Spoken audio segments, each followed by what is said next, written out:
Hello. Hello, everybody. We are back. Yes, how are we all doing?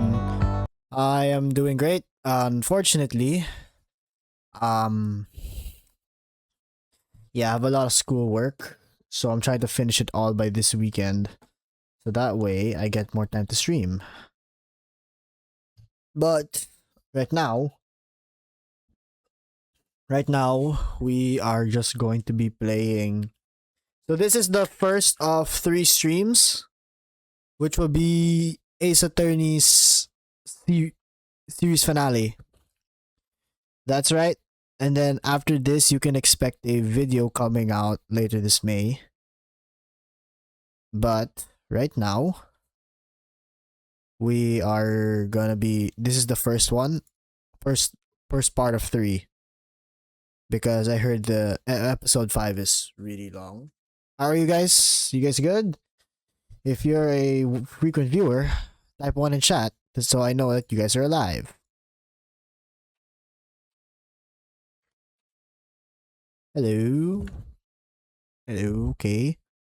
Nobody, huh? That's weird. That's weird. Okay, so before we start with Ace Attorney, let's just do some fun times right now. Let's just have fun.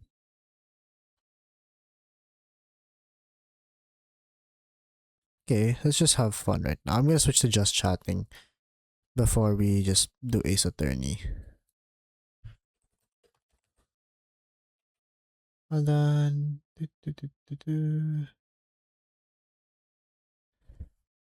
Alright, so first of all, I'm not gonna change the title, I'm lazy, so we're just gonna play. Let's first play GeoGuessr while waiting. Let's finish this first. Let's go. We'll play the daily GeoGuessr. Okay. There's a wide field. This is somewhere in Canada. I'm guessing this is somewhere in... This is Canada? I'm gonna guess this is somewhere in Canada.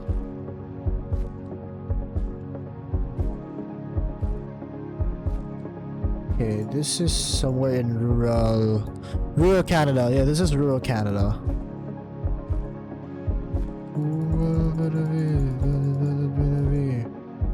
Okay, so we are here. I'm guessing this is Innisfree.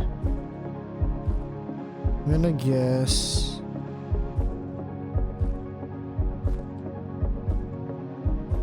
somewhere here. Let's guess. Oh, this is in Edmonton. But yeah, we're right. This is in Canada. It's in Canada. Alright, this is let's see the car plate. This is a jeepney. This is not a jeepney.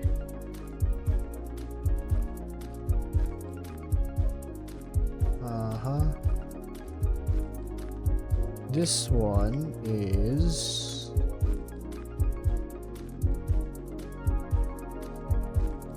Hello.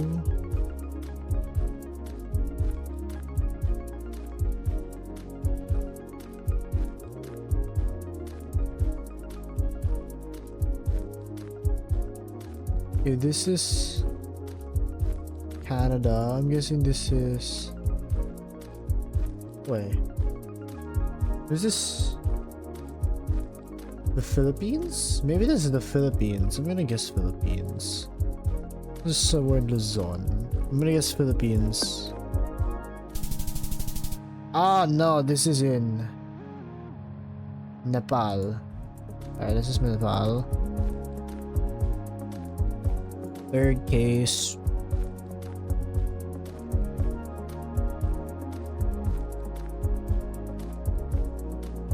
Pubblica emozione. Oh, this is Italy. Okay, wait, shit. Where is it? The boot. I'm guessing this is somewhere. I'm gonna guess this is here. I'm just gonna guess here. Oh, this is in Italian Billboard.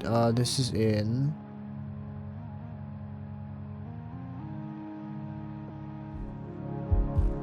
I don't know what it is. Alright, next one. Look at the gas prices. Hey, so this is somewhere in Russia. This is a Slavic country then. Body soup.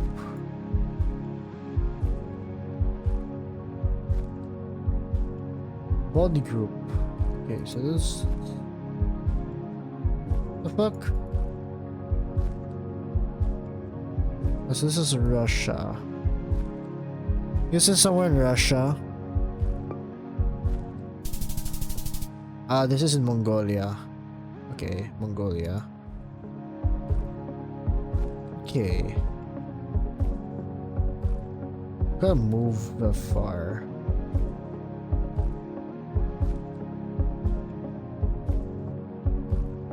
A sign or something? Okay.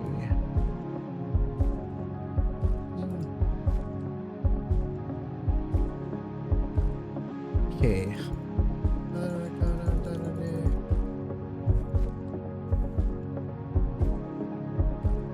Alright. Wait. I just saw a flag. Yeah, this is Canada. This is Canada. Wait, no, this is either Denmark or Canada. I'm gonna guess. They probably won't do it twice, so I'm gonna guess Denmark. Where the hell is it? Here. I'm gonna guess it's Denmark. Oh, it is Denmark. Yeah, okay. We got 12,000. Not bad, not bad. Alright, it's 12,000. We'll go back to Ace Attorney now. Hello. We will go back to Ace Attorney now if it's okay with you. Hello, live viewers. Let's see. We'll go back to Ace Attorney. Okay, let's go back to Ace Attorney. Oh, what? Boo. Alright, there you go. Okay, let's go. Play Ace Attorney. The trilogy. Part 1.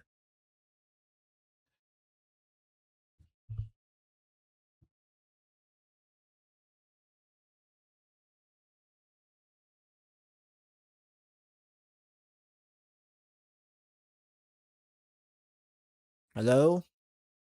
Is anybody watching? We're gonna be playing Ace Attorney now.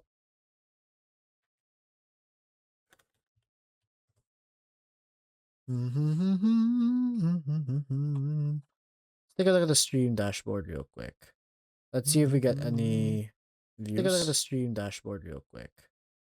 Alright.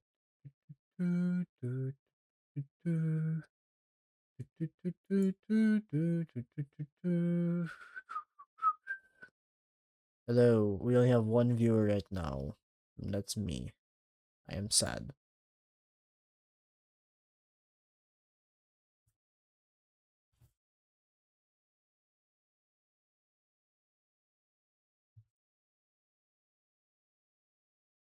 Mm-hmm.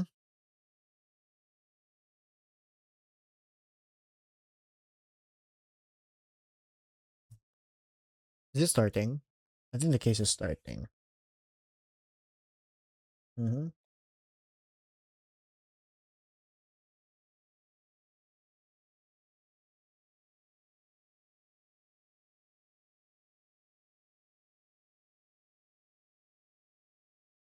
Here we go. Alright. Well, Ace Attorney is killing it right now, but I bet this is because of big streamers playing it. Yeah, I wanna see.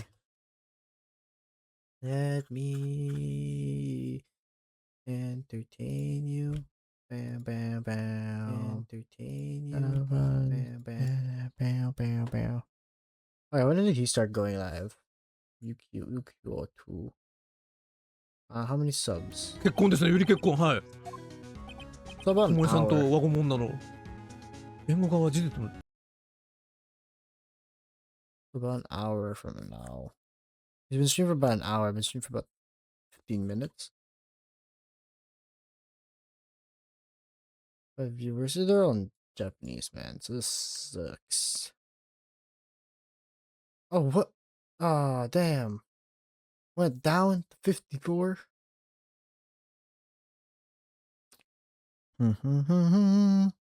Hey, look, it's me. Please watch this stream. Please watch. Please watch. Please watch. Please watch this stream. Boop, boop, boop. Please. Pretty please. Better have 2 views. Damn it.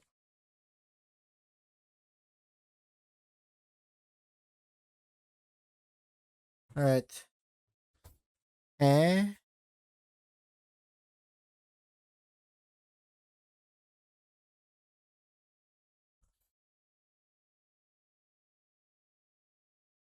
Let's go. Oop.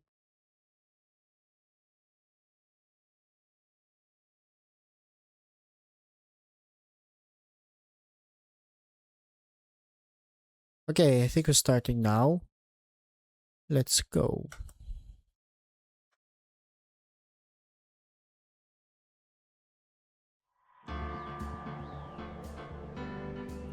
Alright, let's go. Rise from the ashes. This is the part 1.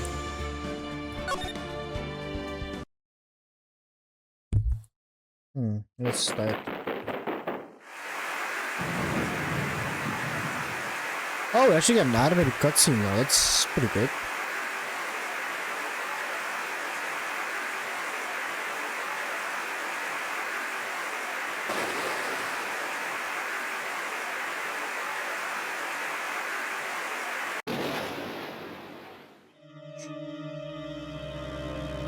Oh, wow. Whoa! Okay, it's animated now. That's great.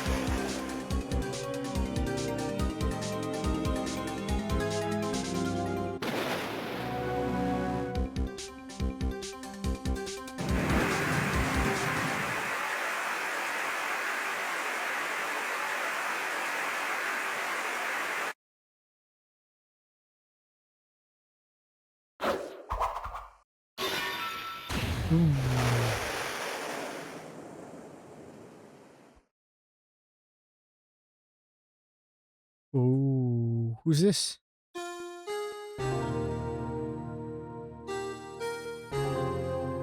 Who is this?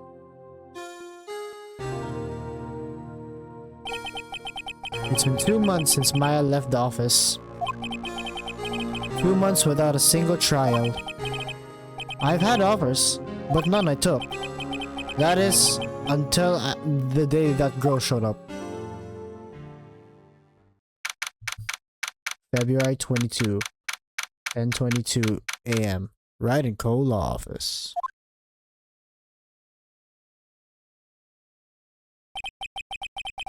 Why do I come here to the office every day?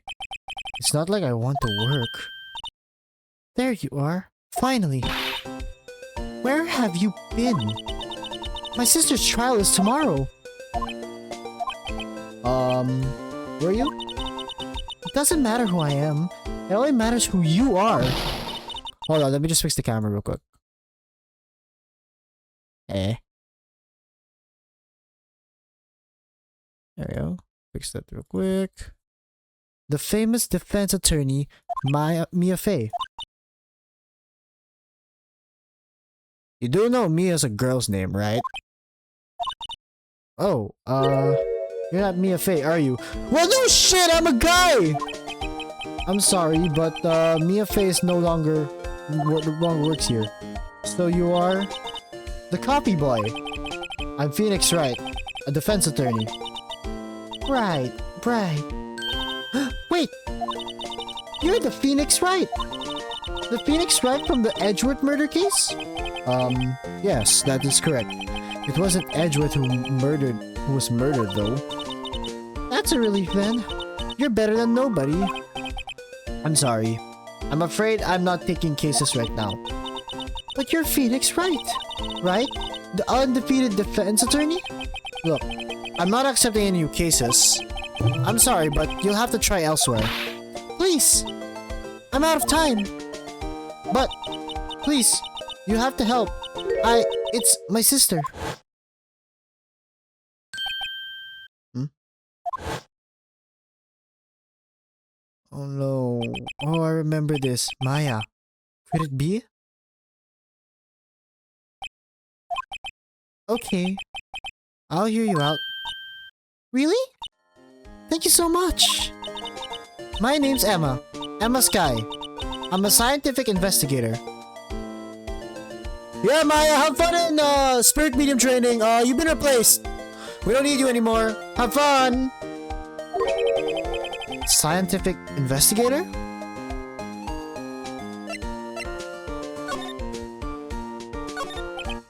Emma, was it? So you're a scientific investigator. Yes, that's right. Is something wrong? No, it's just you seem kind of jumpy or maybe just young.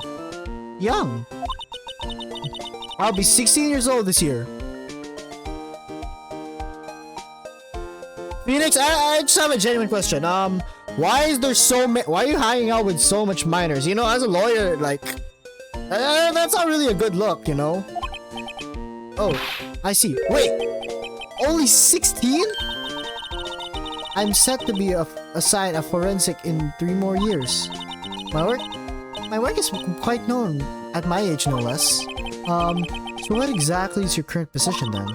Well, legally speaking, I guess you'd call me an 11th grader. Yeah, this is not a good look for us.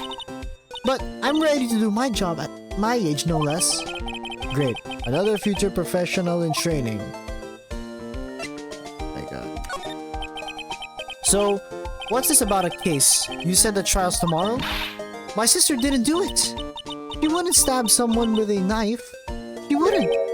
So, it's a murder case. I don't care if there's a witness who saw her do it. She didn't do it. I know she didn't do it. It's a scientific fact. And there's a witness. Just talk to her. You have to talk to her. Right. I suppose I will.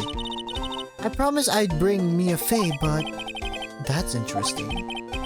How would she know Mia? So, you want to be a scientific investigator when you grow up? Excuse me? There we go. I'm not a child. I'll have you know. Still, it's good to have a goal, albeit a very unusual one. I believe investigations should be done scientifically. Don't you? Yeah, sure. Sure can't fault her for a lack of enthusiasm. If this case is handled scientifically, I'm sure my sister's name will be cleared. Your sister? I've been doing research, you know. I'm developing a new scientific method of case investigation. I'll show you when I'm done. I'm looking forward to it. Guess I should get down to the detention center and talk to your sister. How did you know Mia? My sister asked for Mia specifically. This Mia Fey person was a few years below her in school. So they went to the same school, huh? She always told me to go Mia if I ever needed a defense attorney. And, well, I need one. Yeah, about that, you didn't see the news? She's dead. Incidentally, Mia's a woman. Now, now that you mention it, I guess it's more of a woman's name than a man's. It took you that long to figure out and you're a scientist? Well, actually, when she gets like she is now, I kind of hate her. Huh? But she's my only family. Your only family? What about your parents? They died in a car accident when I was little. Oh, I'm so sorry. Well, what a way to end the conversation, I guess. So we're gonna go to the detention center. February 22nd. Detention center. Visitors room. I wonder what's wrong with Emma. She got quiet all of a sudden as soon as we arrived. Guard, I thought I told you I didn't want visitors. Sorry, ma'am. It's just your sister. No excuses. Or did you not want a raise this year? Understood. What was that all about?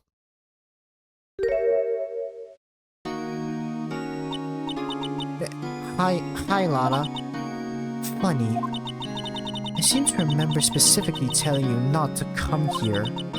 Perhaps my memory's failing. Look, I didn't want to come here either, okay? But your trial's tomorrow, and you still don't have a defense attorney. I'll be the one in court tomorrow. This has nothing to do with you, Emma. Isn't that right, Mr. Wright? Dude, we're defending a dictator? Hey, how do you know me? Mia mentioned you. I've heard quite a bit. I'm sorry. What exactly is that you do? My name is Lana. Lana Sky. I'm chief prosecutor for a district. You're a prosecutor? Bro, she looks like a dictator, I'm not gonna lie. Two sisters, one liar. Could this be a coincidence? Emma. Lana. I mean, they're just like... If something's wrong, Mr. Wright. Yeah, she does look like a dictator. Look, she has medals. Yeah, is it just me, or does Lana look like a kind of look like a dictator? Oh my god, she looks like she's about to rule a small country. Or Real Madrid.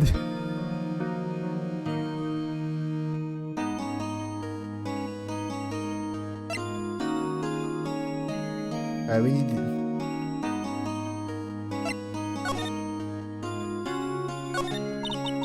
There's something you should know from the start. Which is... The suspect in this case has confessed to the crime. Huh? Wait, but the suspect... The suspect is... me. I did it. Well, Mr. Wright? Alright, job's done. Okay, thanks for watching the stream.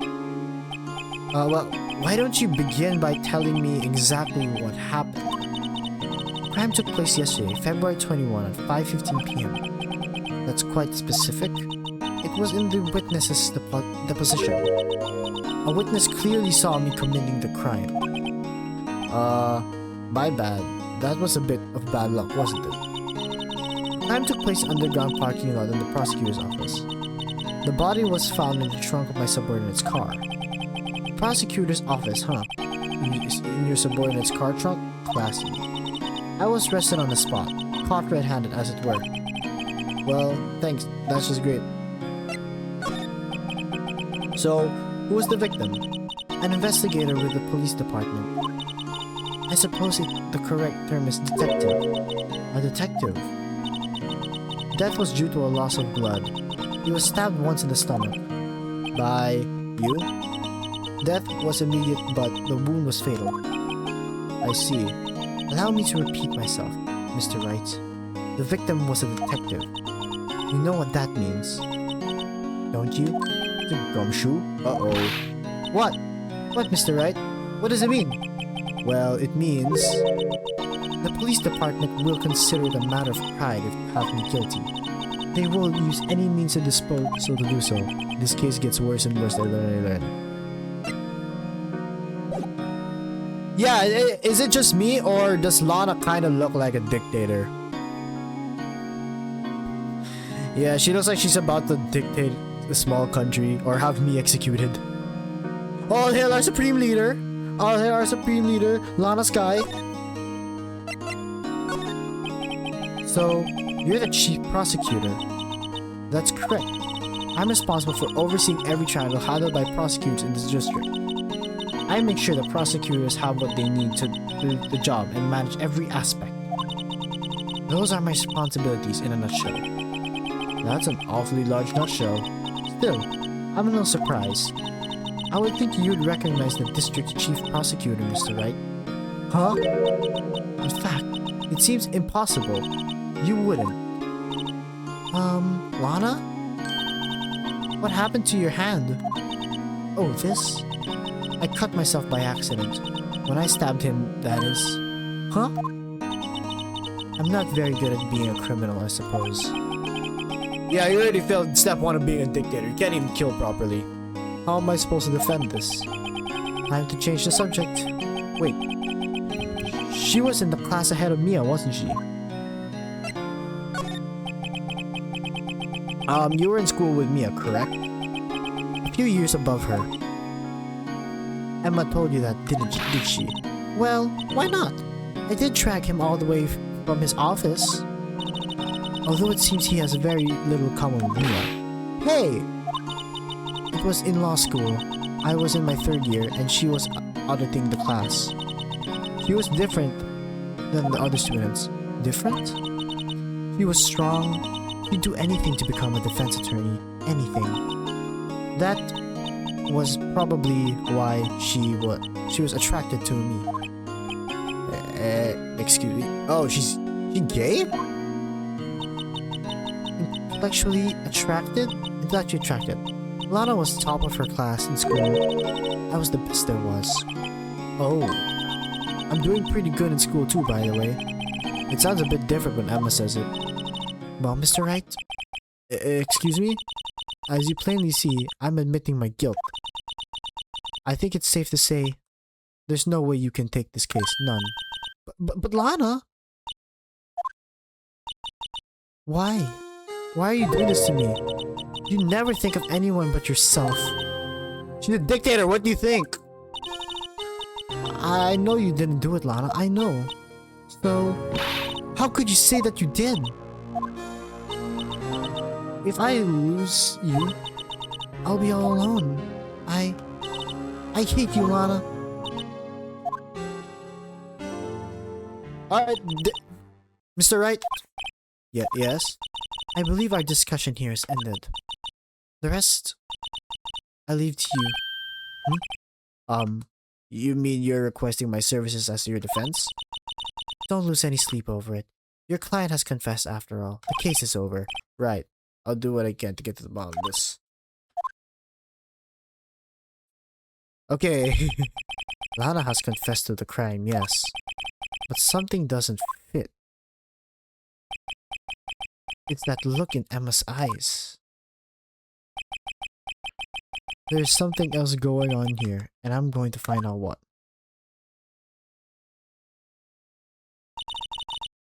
I'm sorry, Mr. Wright. About what? My sister. She's not always like that, you know? I just never expected to be defending another prosecutor again. Yeah, what's with all the lawyers in Ace Attorney? Everyone started murdering each other. She changed a lot. She used to be so gentle, always smiling. Everybody liked her. I see.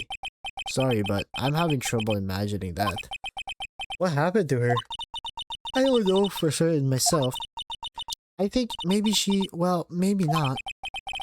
Sounds like there's something that defies a simple explanation. Let's check out this underground parking at the prosecutor's office, shall we? Okay. Alright, let's go free the dictator.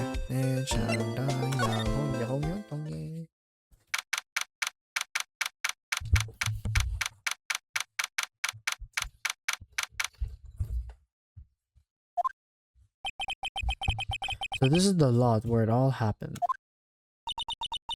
Looks like they're still investigating. Funny that my first visit to the prosecutor's office should be like this. Hey everyone! Keep up the good work!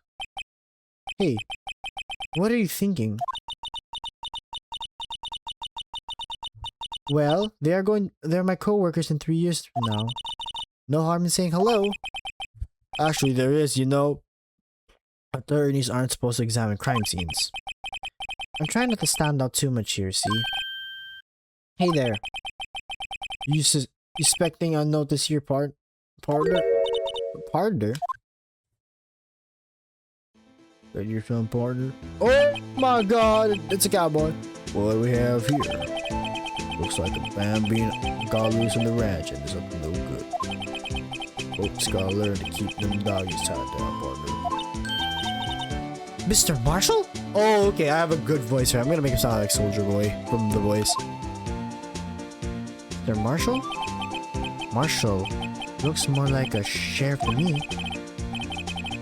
Look here, Bambina. I know how you feel. But this is my gang's gold strike. See? Strike? This is our claim, our territory, with a mother load of evidence. If you're fixing to mess with what's ours, you'll regret it, partner. You know what? You know what dreams the cacti come out in the desert. You want to? What's this guy talking about? You head along home now. Happy trails, man.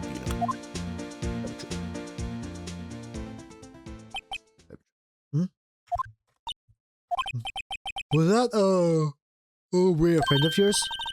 Kind of, sort of, yeah. He's a detective. Who thinks he's a sheriff from the Wild West, it seems. Okay.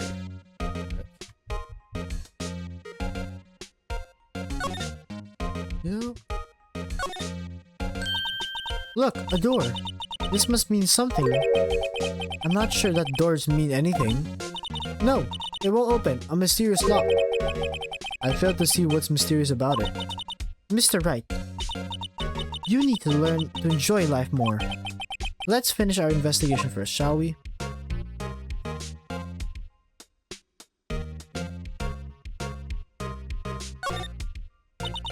This is where the cars leave a lot. The house on the ground makes it a lot more look like an entrance. What are you talking about? It's plainly an exit. Well, maybe it's both, kind of a dual purpose. Aha! The theory of relativity. What? I've got to write this down. Hey, Mr. Wright. Maybe you know Mr. Relativity German, or was he British? Mr. Relativity? Are you sure that was his name? An oil drum. Looks like it will fill water. It's heavy. I can't even touch it. The drum's over here is on its side. Wait. I know. I'll hide here and do a stakeout. I think you'll probably get arrested. In fact, you may not even hide the drum and get arrested. What? What am I, suspicious? Oh, we can. Well, no time to waste. Let's get hunting for clues. I wonder what this is. Well, partner. Looks like you got no intention of going home quietly. Oh, partner. The sheriff! Like I said before, this here's our claim. You best be moseying along. Unless you're fixing to bite the bullet. Ugh, scary. Could you just tell us one thing? Who owns that car? Well, this little filly's got a good nose on her. You want to know who rides the red Mustang with a body in her saddle, eh? Please. No problem, partner. About to visit for victuals anyway.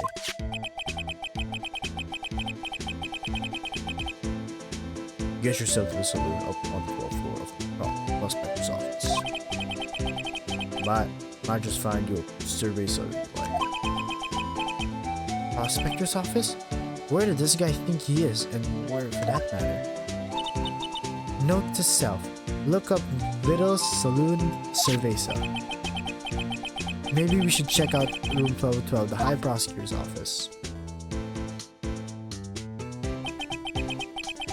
In any case, stay away from the car. can look around all you like, but just keep your paws off our claim. Right. Great.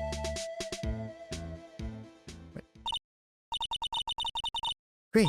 Maybe there's some clues around, Mr. Wright. Let's check it out. What's this? A wallet. What's this? A wallet? Excuse me, officer. Wait. What are you doing, Mr. Wright? What am I doing? I just found this wallet, so I'm handing it over to the police. I don't believe it. This is a real basic. Anything at a crime scene is evidence. Let's be scientific about this, please. Just put it in your pocket. How is that scientific? Sounds like theft to me.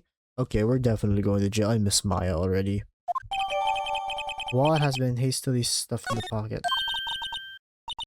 I'm called on to duty already at my tender age.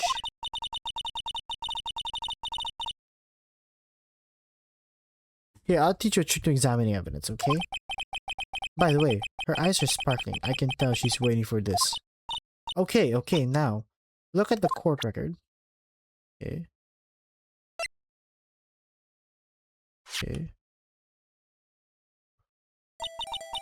You have to be sure to examine evidence carefully on all the sides. Now, let's start examining. From every angle. Oh, god damn it, okay. Oh, okay.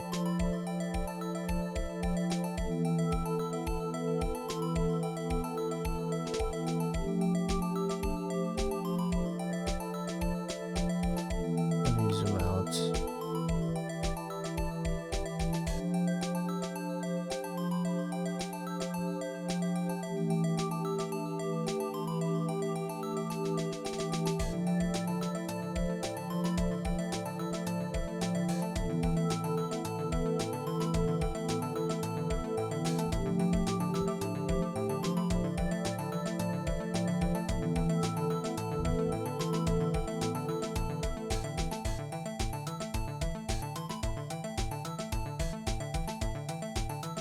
Okay, this is part. Oh, look! There might be a clue here. You should check it out with the press enter. Listen, I ain't too sure about this fucking sweet boy.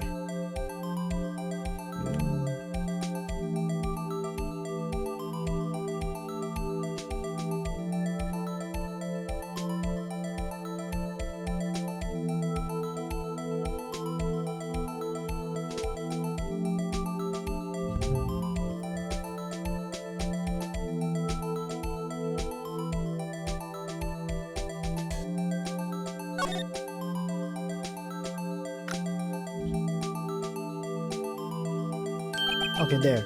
This is an ID card. Sergeant Bruce Goodman. The ID number 5842189. See? Well, isn't scientific investigation useful? I guess, though I don't see what science has to do with it. Wolf. We're gonna add it. Let's be sure to examine every piece of evidence we find. I guess I've got to be on my toes from now on. Excuse me? Were you two all set? Us? Oh, hello. Ooh, okay. What's this? You couldn't be... You're selling lunches? Here? This is a crime scene.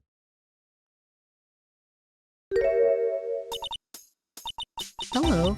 Half and half. What is it? Oh, thanks. And you, sir? Yes. Some crunchy goodness coming at you. Thanks. Interesting way of doing business. This area's off limits to anyone without clearance. Especially passerbys. Or are you officers? No, but you don't exactly look like you have that type of clearance. Well, that's hardly a way to greet someone. Even in my days, the cough up cream are over. Cough up, huh? You know, I'm feeling kind of full. Maybe I'll pass up on lunch. I'm quite connected. face, can't you see? If it just had burned my eyes, you might say. Yes, all the sordid secrets. Secrets? Dear me, you are a slow one, aren't you? I'm referring to the murder. The stabbing of that detective. What?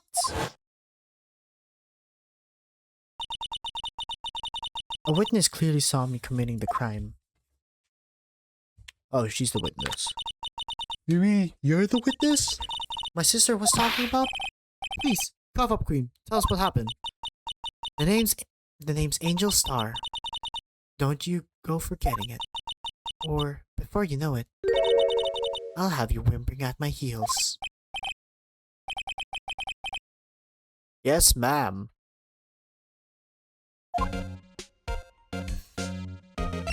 We'll talk.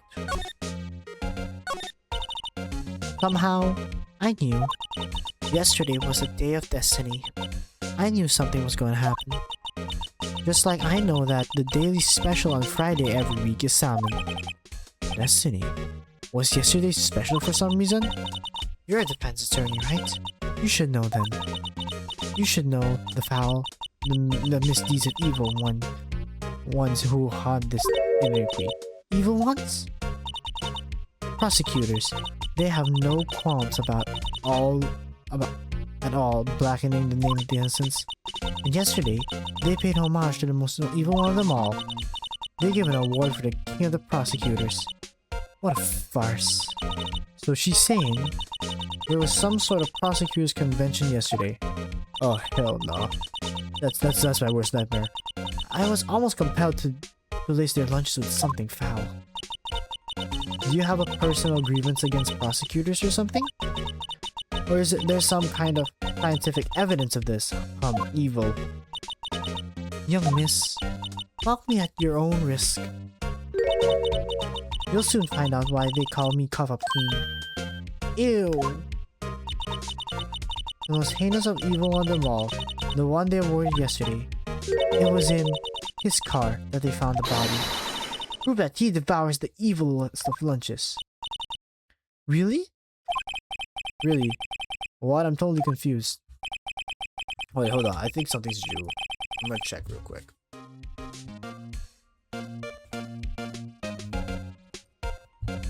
What time is it due?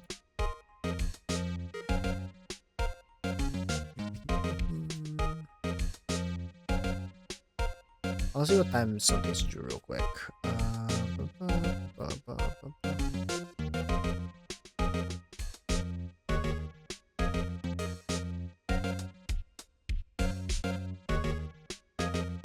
Okay, so we have a 1 day, 1 hour remaining. Alright. Okay, I think we're good. So time to submit that. One thing's clear, this lunch lady has a thing against prosecutors. What exactly was that you witnessed, Miss Star? It was a fascinating spectacle, to be sure. I now feel I know what they say when talking about a woman's wrath. The Ilana Sky wielded a knife so... Her knife flashed in anger, bringing him to a sad end. It was truly a sight to see. You mean you saw the very moment of the crime? The sound of his silvery ties to this world being cruelly cut still rings in my ears, and the rhythmic beat of Lana Sky's knife. Wait a second, you know Lana Sky? Of course. It was quite a feat becoming a chief prosecutor. How many lunchboxes of a sin did she pack to make that journey, I wonder? She always travels light. Now, how would this pretty lunch lady know a chief prosecutor's name? Could we ask you about yourself, Miss Star? I come here every day to sell lunches. I import only the freshest and the best from the Far East. For some reason, the box lunches are a hit here. Why not make the lunches here then rather than import them? Did you say something? No? Only true connoisseurs can understand. The kind you can only tell someone who's tried General Tso's Tribulate lunch set. Never mind, you win. I don't even want to appreciate part of that Trilobyte's flavor. Anyway, I come here every day to sell lunches. My boyfriend works in the security room here at the prosecutor's office. God damn it! Fuck! Your boyfriend? The security room over there? The glass wall booth. I sell my lunches, and since I'm here, I dropped in to see him. Since you're here anyway, I guess selling lunches is more important than romance. So to scientifically analyze the data available so far, you, Miss Star, are a lunch vendor with an ulterior motive for coming here. Useful analysis. Not. Did you have a bad experience with prosecutors, Miss Star? I sense some hostility. Hostility? Ha, perhaps. Prosecutors are all alike. And bigger they get, the worse they smell. Kinda like a 10-day-old clam and chowder. I wonder if Miss Star was involved in some sort of legal trouble in the past. That'd be a sure cause of food poisoning, scientifically, of course. Yeah. I mean, now talking cover queen. I just thought she was just a lunch vendor, but now I'm not so sure.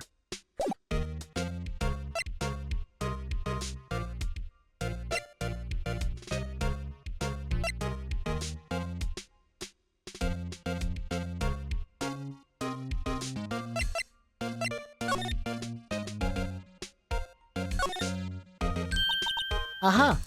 A ladder. That's a step ladder. What's the difference in scientific terms, please? Scientific, huh? Look, at basic nature of things, Mr. Wright. This all seems familiar somehow.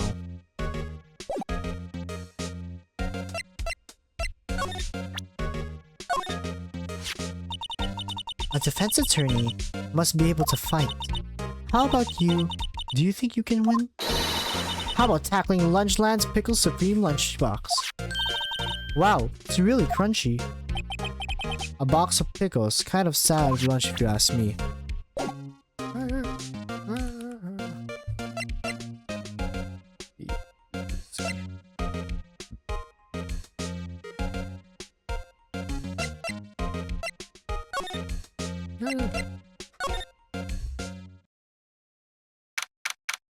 February 12. High Prosecutor's Office.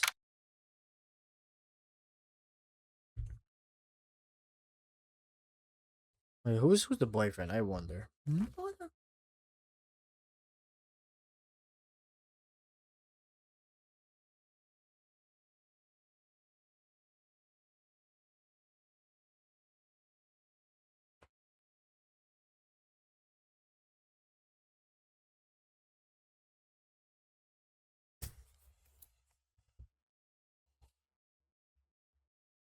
Okay.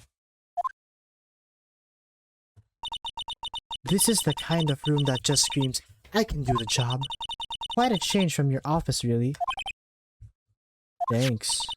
Look, there's a trophy or something here. A trophy? Trophy. It takes real nerve to display stuff like this. Whoever this is, they must be some real stuck-up jerk. Phoenix writes, you never tire of prying into other people's businesses, do you? That voice. Oh, come on! Long time no see, Miles Edgeworth. Huh? Ah! Mr. Edgeworth? You know him from somewhere? Oh, of course. I'm his biggest fan. My sister introduced us once and... Right. Your sister, the chief prosecutor, after all. Well, what brings you here? I'll warn you, I've been known for a real stuck-up jerk. No. Did I? No. It was just Mr. Wright here, Hey, don't blame me. We're just here to investigate a murder case. Murder? A body was found in this nasty bright red sports car in the parking lot. That would be my car. What of it? Ah, not again! What? Your car? I'll say one thing certain, she can scream.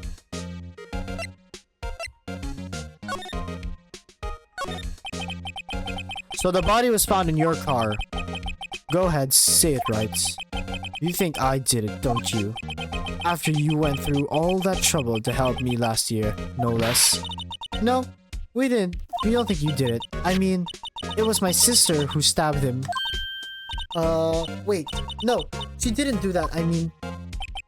Wait. So you're the chief prosecutor's little sister then? Yes, sir. Emma Sky. It's nice to meet you again. Now that didn't sound forced at all. Now I remember. You've really grown. I'll admit, it was a surprise for me too. To think that my own car would be the scene of a murder. More surprising still. I'm being forced to prove my superior's guilt. I can understand. Wait, what did you say? Nana Sky is the chief prosecutor. The top prosecutor in the district. He can't prosecute himself, so I'll be the prosecutor at the trial tomorrow. You? Mr. Edgeworth? To be honest, it's a bit of a miracle I'm still here at all. What do you mean? Rumors? You've heard the rumors about me, haven't you? Miles Edgeworth. It's hard to remember a time when there weren't rumors about this guy. Forging evidence, arranging false testimonies, illegal searches, you name it. Thanks to you, my innocence was established in a trial at the end of last year. However, there are some who say I'm the one responsible for the current incident. What? That's crazy! Some people need very little excuse to think ill of others. It's a fact of life. It's impossible to stop. But... some of them even go so far as to present me with toys like this. They think it's funny. Toys? That bronze shield, there gotta be a story behind that one. He prosecutes Sky, yes. We first worked together on a case 2 years ago. It was my first big case. That's right, I remember. 2 years ago, I wasn't even a lawyer yet. Still, I always felt that she was looking out for me. It appears I was mistaken.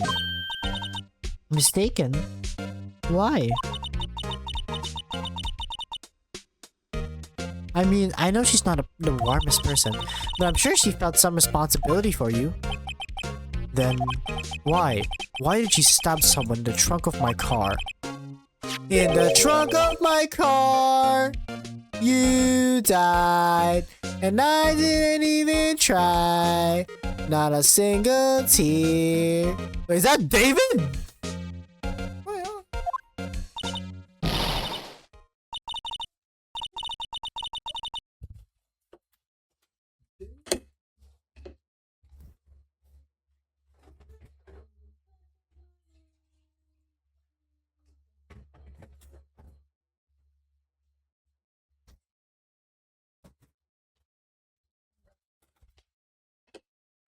Alright, I grabbed water. What? Mr. Edgeworth, your knife was the murder weapon. To be specific, it was the knife I keep in the toolbox in the trunk of my car. Hey yo, is David the murderer? David? Edgeworth Knights, add to court record. Edgeworth? What? Are you sure you didn't do it? Come on, can't he take a joke? You have a strange sense of humor, Mr. Wright. In the back of my mind, you died. I've been wondering, what the heck is this? It has a big K on it. Mumble of prosecutors. Huh? What's that? It's the King of Prosecutors trophy. King King of prosecutors? It's a great honor. They said they send that shield to the best prosecutor each year. What so? So that K, that's... K stands for king. Yeah, you got a problem with that?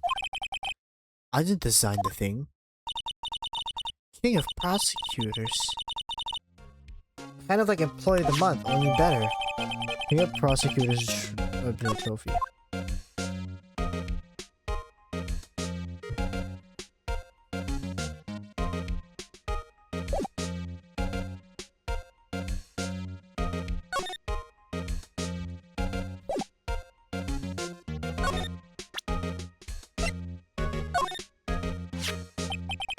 So basically, this says that you were the best last year, huh?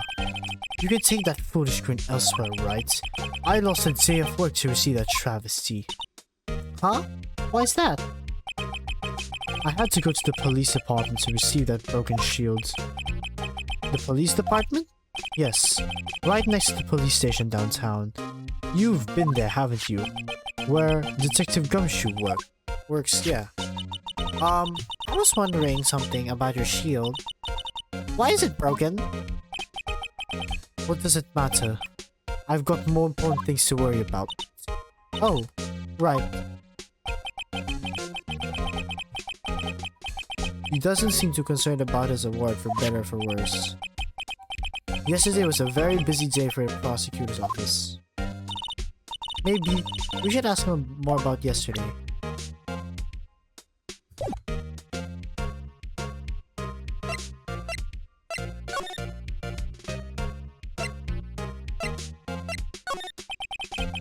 Could you tell me more about yesterday? The day of the murder?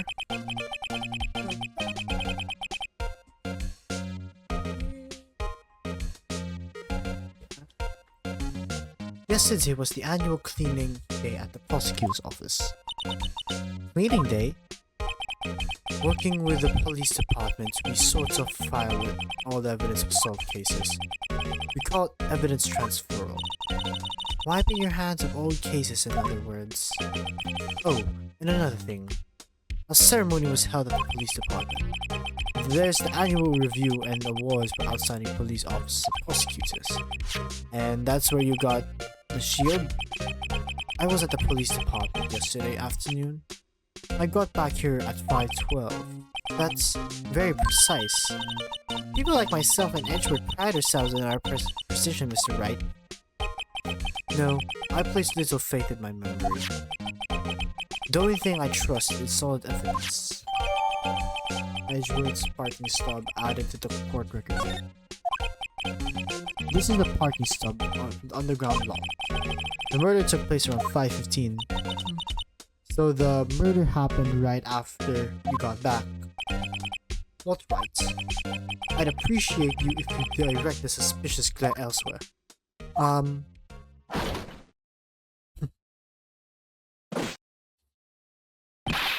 Excuse me, but this...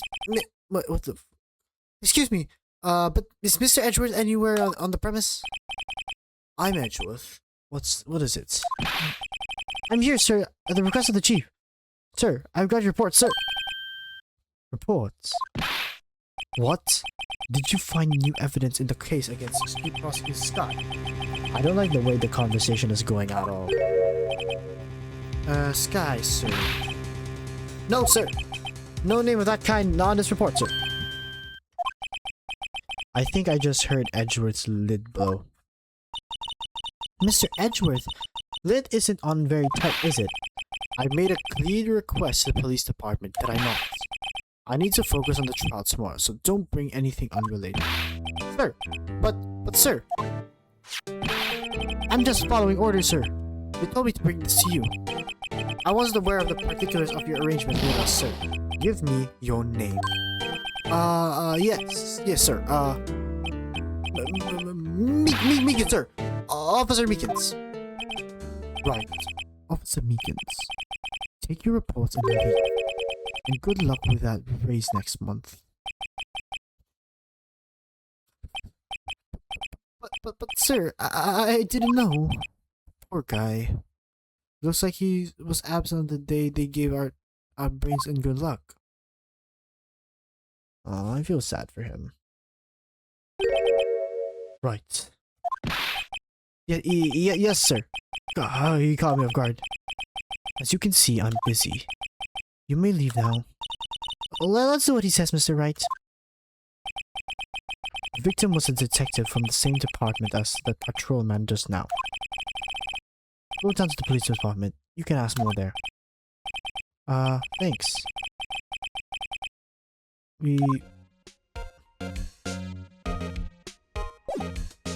Alright, wait, hold on. I want to check the underground parking lot.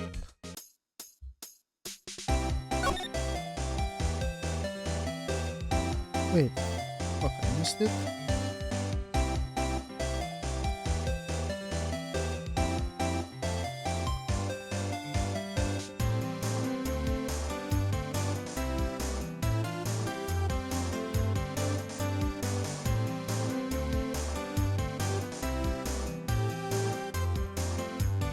Damn it, I missed a good clip.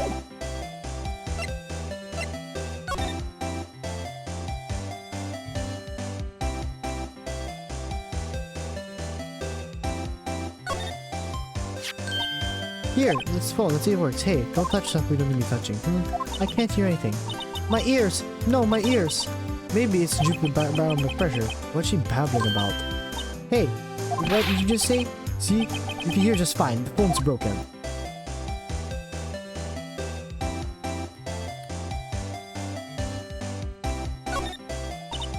This is where the cars leave the lot. The arrows look like more like an entrance. What are you talking about? It's plainly an exit. Well, maybe it's both. Have a dual purpose. Ah, the theory of relativity. Okay. Oh, I can't... It sucks. I want to see the car again.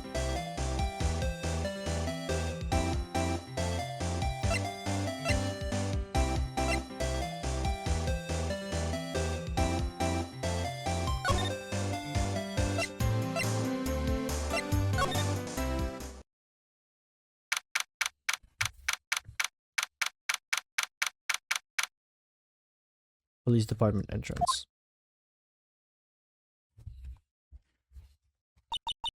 Whew! We're finally here. Why would they put the police department so far from the prosecutor's office? Beats me. That took almost 30 minutes by taxi, and the traffic wasn't even that bad. The police department, huh? I've only been to the criminal affair next door. Hold on, what's this?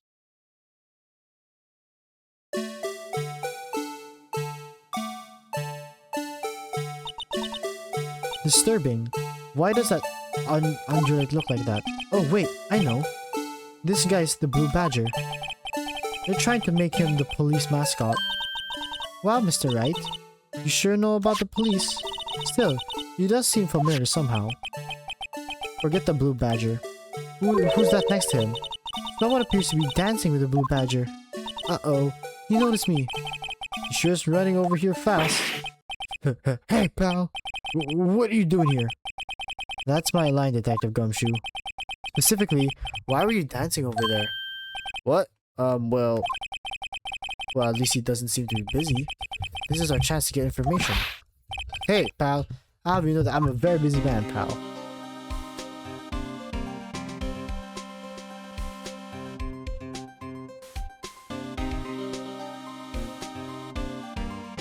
Okay, so can I so go to the underground parking lot? Aww. Look who's here.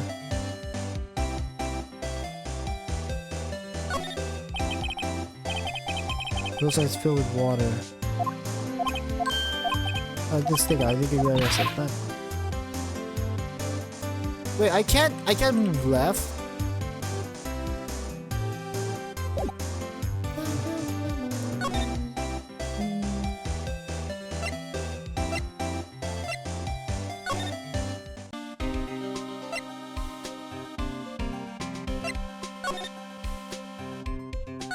Okay, whatever. I'll give you one word of advice, pal. You better not agree to defend the suspect in this case. Huh? Why not? Huh? Well, just the chief prosecutor had confessed to the crime. She says she summoned the detective to the prosecutor's office and she killed him. What if he's telling the truth? Yeah, well, no, it's a no-go. Come on, pal. There's plenty of evidence against her. But what if the evidence was faked? Hey, pal. Can I speak to you for a second? Huh? Me? Why is this little girl so peeved at me? She's a relative of the suspect. She's Lana Sky's sister. Whoa! The chief prosecutor's little sister? Just please investigate this case carefully, okay? Scientifically. Yes, sir.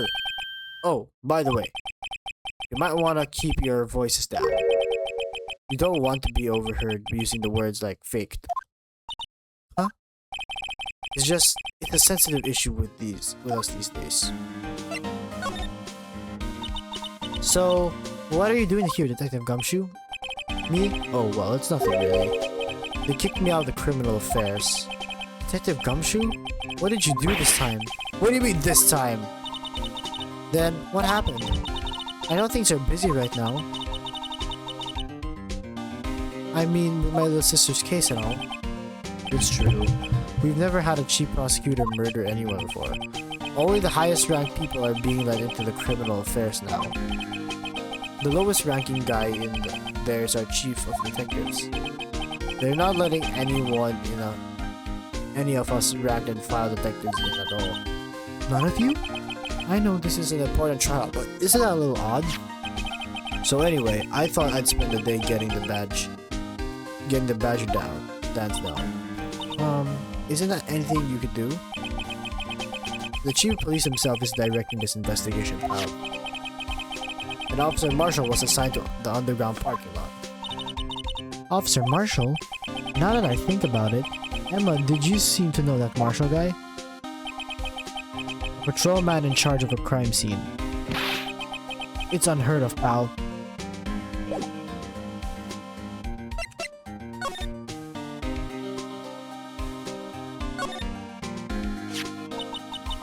I was wondering about that. What? The dancing blue badger? It's my masterpiece. You made this, Detective Gumshoe? The chief threw together some designs and I just did my thing, pal. Nice work. It's battery powered, so it can go anywhere. There's no switch, so it just dances and dances until the batteries die. Poor blue badger. Faded to dance until he drops.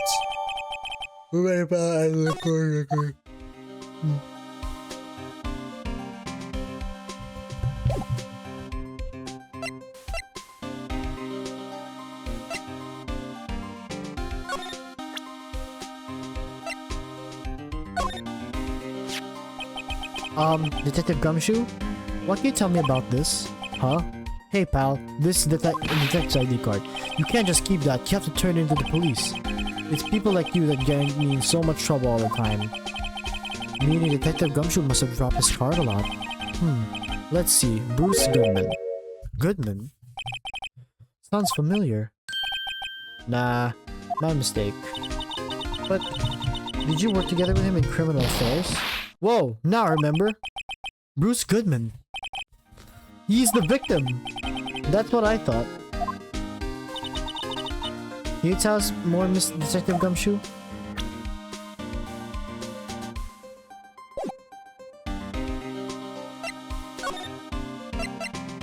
Bruce Goodman. So, this ID card belonged to the victim. He was a detective like myself. Detective Bruce Goodman. Don't you think it's strange? I mean, why would the victim's ID card be lying on the ground where he found it? Well, Detective Goodman should have been at the police department yesterday. There was evidence at a transfer case he handled 2 years ago. Mr. Edgeworth mentioned that too. But Detective Goodman was killed at the prosecutor's office.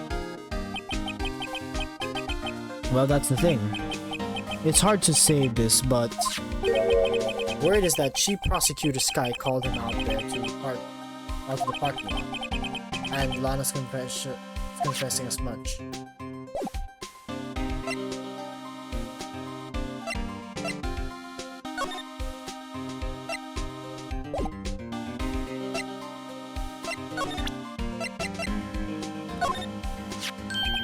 Hey, that's it!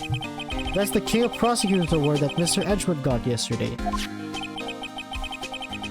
Were you at the ceremony, Detective Gumshoe? Of course, pal. I got an award for diligence myself. Ah, congratulations.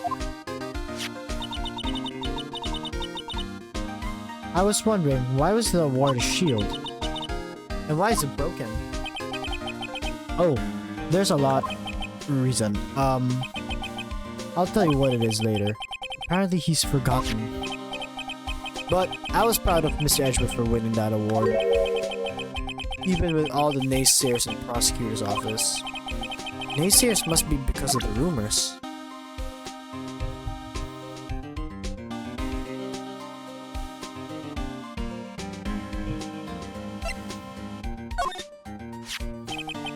Probably in Mr. Edgewood's car with Mr. Edgewood's knife, huh? What would drive the chief prosecutor's guy to do such a thing? Wait, I mean, sure, of course someone else really did it. Someone who must have a grudge against Mr. Edgeworth. The car and the knife do seem a little too well organized to be coincidence. Poor Mr. Edgeworth, what could have happened? We have to find out a little more about what's going on with Edgeworth.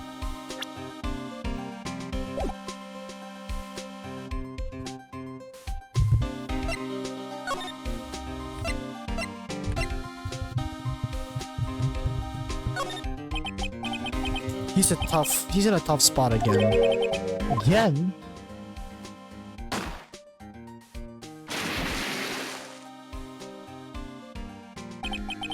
Well, it all started with the murder of the defense attorney Hammond. Also, but Mr. Edgeworth was found innocent. Listen, pal, there have always been rumors about Mr. Edgeworth. Forging evidence, making deals with witnesses. Nothing outright, but there were always whispered rumors. Ever since he was accused of murder, no one's whispering. They're practically shouting. But there was no evidence against him.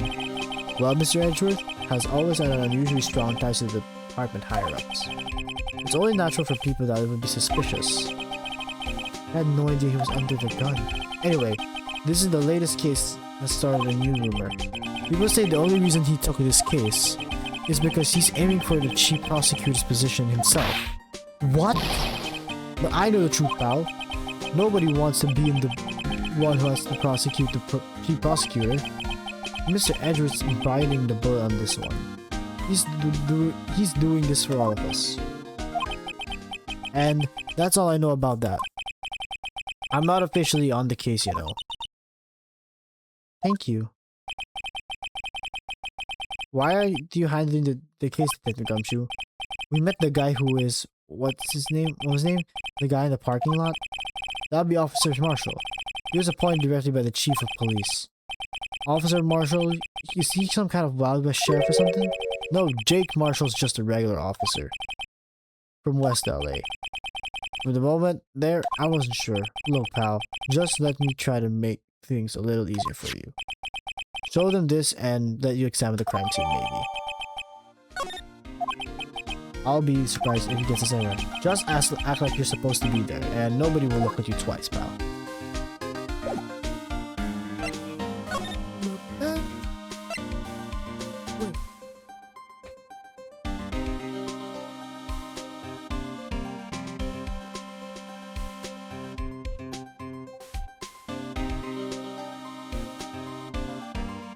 I learned so painful that, like, every walk up. I think there's a lot of this.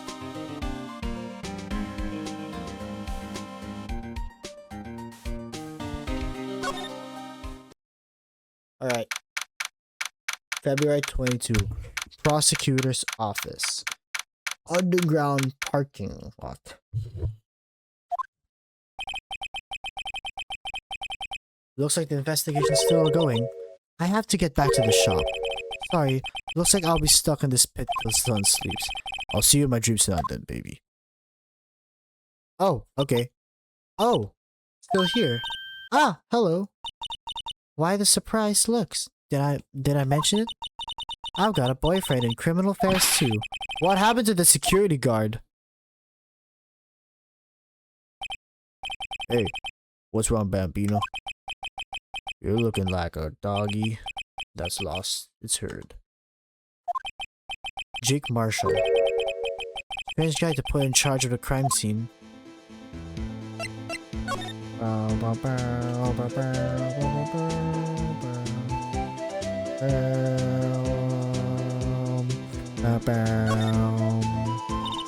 There's something I want to ask you. The scene of the crime? A cold grave for men who've lost their dreams. And me? I watch over them as they sleep, dreaming the desert's harsh judgment. He's asleep. Or should we even show this hopeless case something? There's something I wanted to ask you. The scene of the crime? A cold grave for men who lost their dreams. Me, okay, yeah, we have to put it there.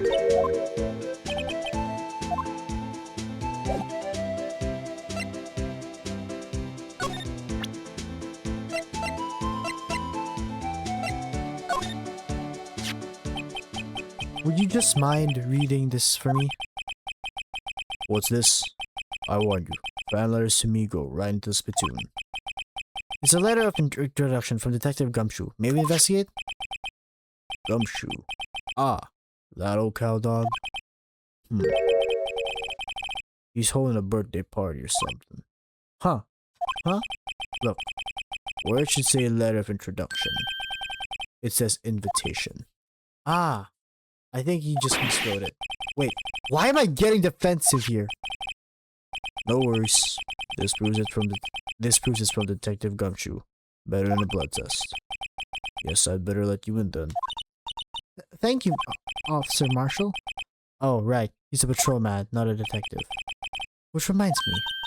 Hey, wait a sec. Isn't the crime scene supposed to be handled by a detective or higher?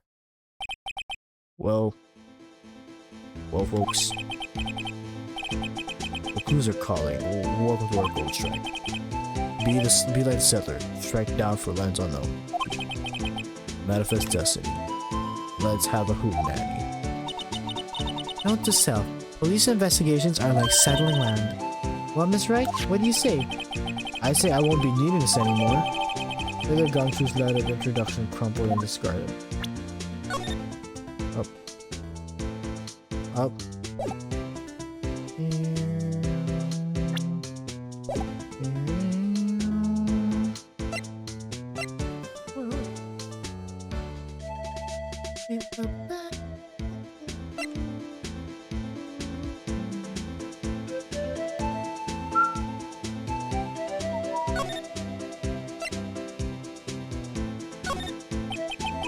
I don't mean no offense, but Officer Marshall, you're a patrolman, not a detective.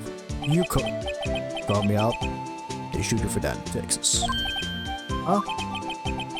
I was wondering. Okay, shit. My bad. Now he really tells me. But you're a patrolman, so how can you be in charge of the crime scene? Nothing gets by you, does it, Bambino? So, why are you in charge? No reason. We're just short in hands right now. I'm keeping an eye on it. That's odd though.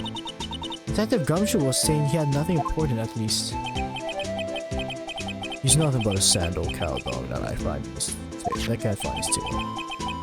Maybe it's because he runs with that Edgeworth. Edgeworth? The cow dog's been kicked out of this cattle's run by the order of the chief police. You don't realize it yet. Detective Gumshoe kicked out of the investigation?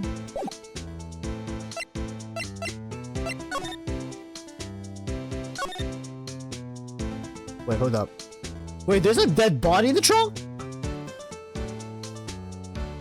Yo, is that David's car? What's this? Looks like a note of some sort. Looks like something's written on it.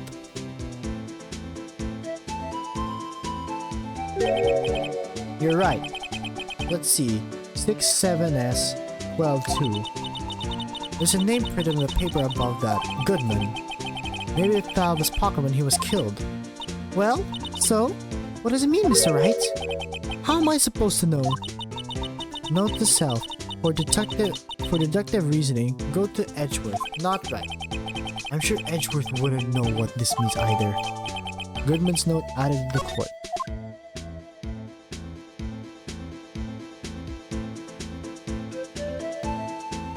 Oh, wait, what? Oh, here. This looks like a cell phone. Scientific analysis would suggest that this belongs to the victim. I can't think of anyone else it could belong to. What's so scientific about that? Should we check it out? Check it out. Right. Let's check it out.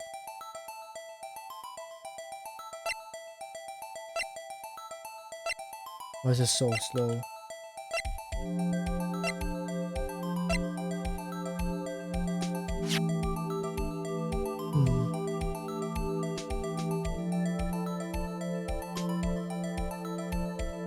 Okay.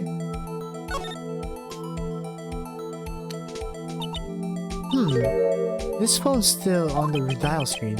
Redial? Mr. Wright? Most phones keep a record of calls you have made and received. You just press the blue button to display the last number you called. Convenient, isn't it? I'm sure I'm surprised you would know about it.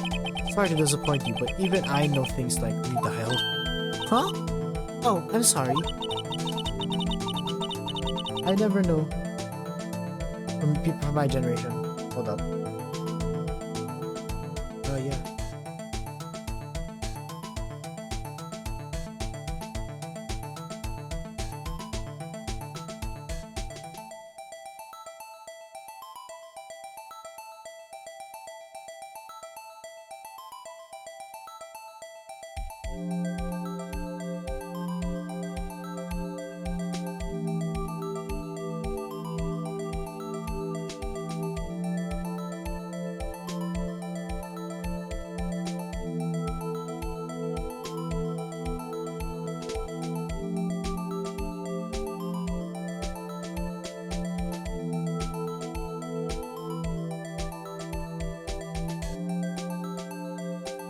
Okay, I just fixed it. Sorry, group project. It's just that you people never know from your generation. Whatever, let's just check the phone out.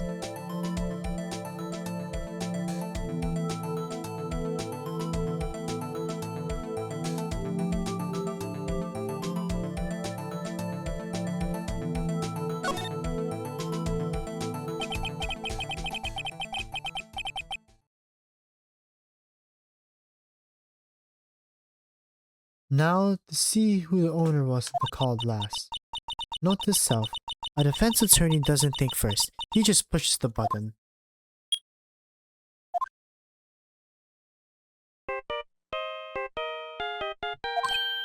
Hey, that song, I know that.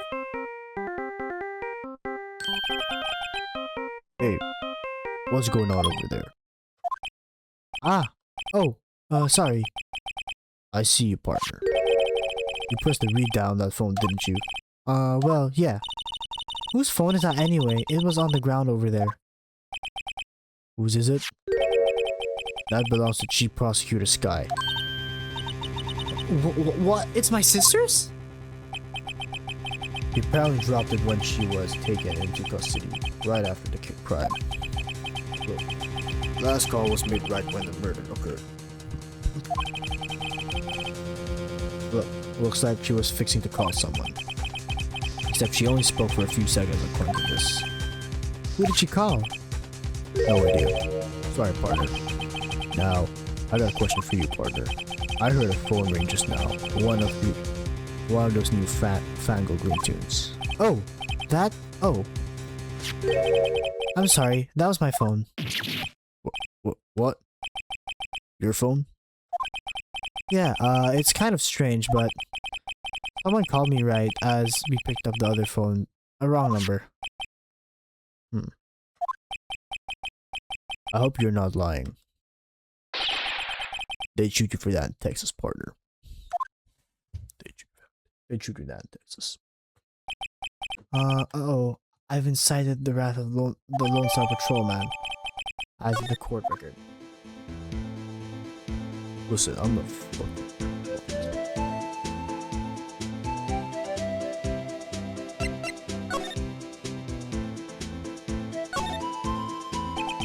Officer Marshall, could you tell us more about the victim? Good men always die young. Remember that part. You be a little more specific? Bruce Goodman. He was a detective, right? Well. Aren't you a feisty doggy there now? Detective Goodman was stabbed here at 5:15. The smiling Madonna told me the tale.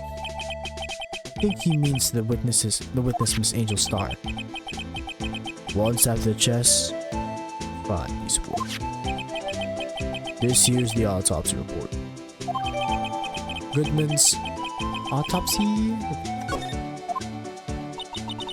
Was my little sister involved with the victim in any way? Funny you should mention that, Bambino. Chief Prospector Sky and Detective Goodman have nothing in common at all. Nothing in common? They apparently worked together on a case a few years back. So, there's no motive. Goodman wasn't a particularly gifted detective. That's one reason why he didn't do much work with the Chief Prospector. My sister called the victim here on the day of the murder, right? Here to this parking lot. So it seems, like calling an unarmed man to a shootout behind you.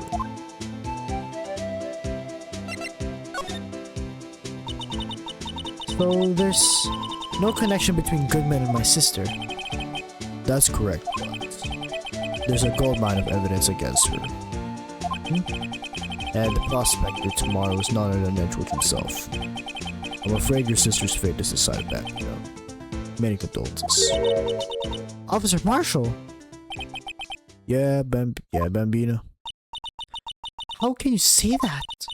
You and my sister. You were... Is there something between this cop and her sister that I don't know about? I apologize, Bambino. Something must have gotten into me.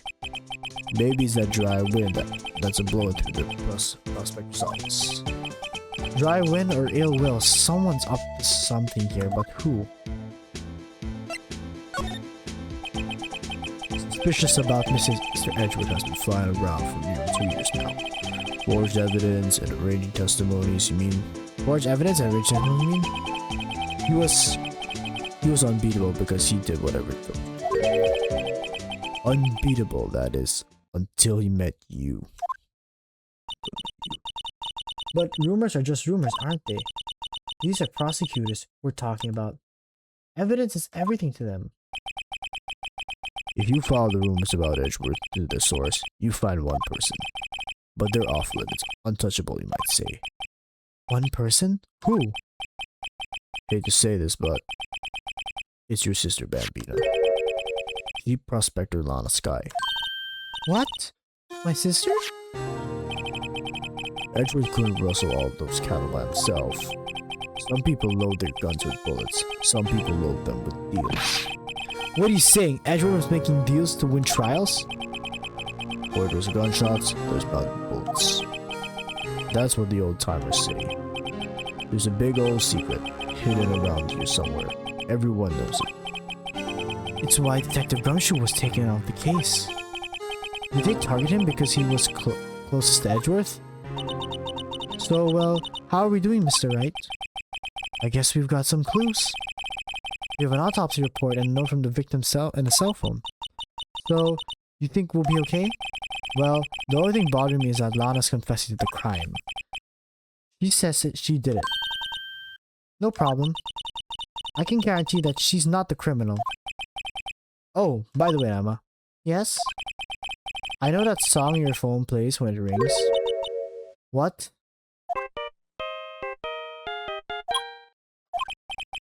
It's the Steel Samurai theme song, isn't it? That's a popular TV show for kids. The phone that rang earlier wasn't mine. It was yours. At 5:18, just after the murder took place. Your sister called you, didn't she, Emma? I'm sorry.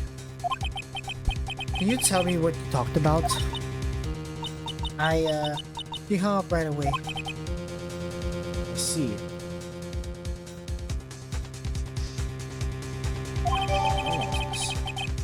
Cell phone updated in court record.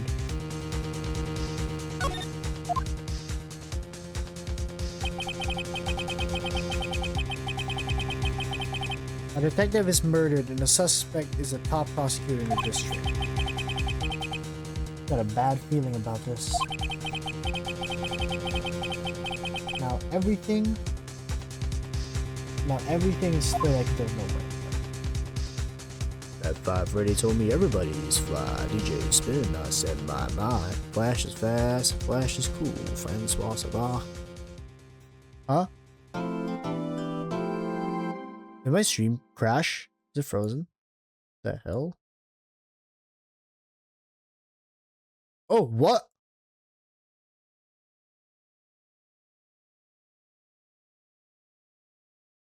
Please tell me my stream didn't crash. And the videos worked. Did it crash?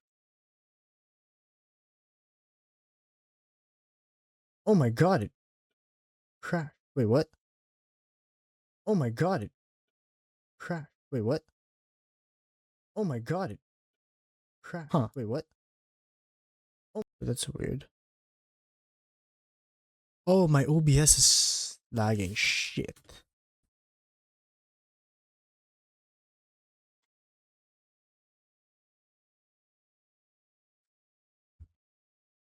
That vibe already told me everybody's fly. DJ spin us in my mind. Alright, okay. Something's up with my OBS, so we're gonna restart the stream. Hold on. I'll be back.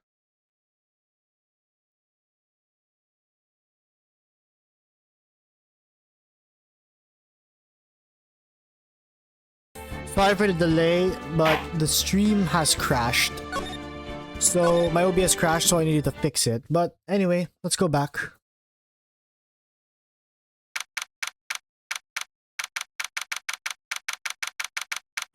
February 23rd, 9:34 a.m. District Court, Defendant Lobby number 2. How did the investigation go yesterday, Mr. Wright? Frankly, there's still a lot of gray areas.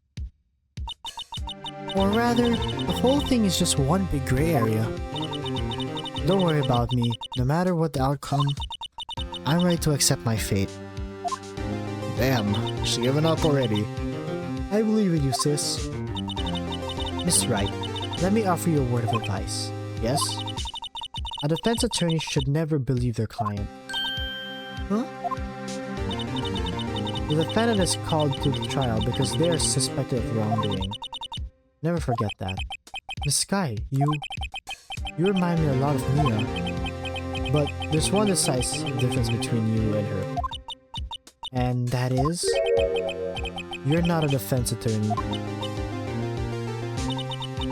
I believe it's almost time for the trial. Good luck, Mr. Wright. My first trial without a Fae helping me. No one's going to bail me out this time.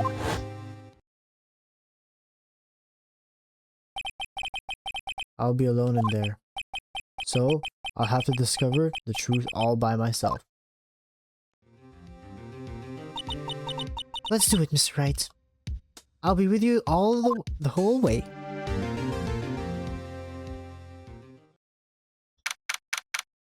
February 23rd, 10 o'clock a.m. District Court, courtroom number 9.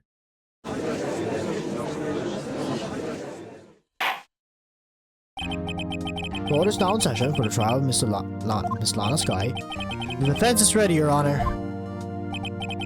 Prosecution has been ready for a while, Your Honor. Edgeworth. Oh, it does. It's been 2 months, but I haven't been in a courtroom since his trial.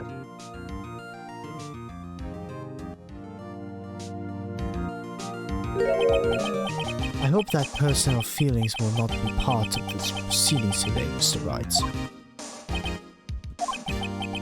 I will choose the path I think is right, regardless of what those around me might have say. The judgment to be made here is in our hands, not those of anyone else's. Very well, Mr. Edgeworth. Your opening statement, please. Chief Prosecution Lana Sky has committed an unpardonable crime. Not only this, but she is rash enough to commit in the prosecutor's office alliance. Wow, he's much more forceful in person. I suddenly feel like confessing to everything. However, he will now pay for her rashness with her life. There was a witness to a crime. A professional witness. Well then, call your first witness, Mr. Edgeworth. Prosecution calls its first witness, Miss Angel Star, to the stand. The Cough-Up Queen?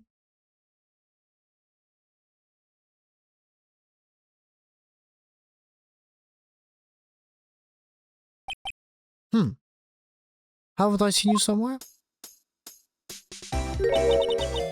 You ordered a caviar lunch, right?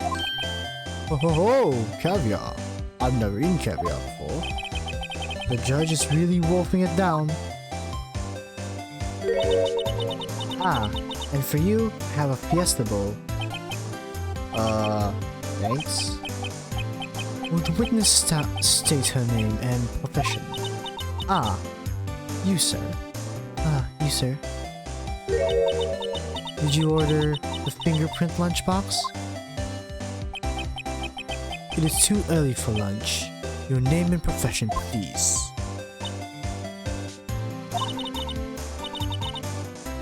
Well, Your Honor, how does it taste? So this is why everyone raves about caviar. It's so tasty, it hurts! I always thought caviar would taste like pickled tapioca. What the heck does pickled tapioca taste like? Name, profession, now. Me?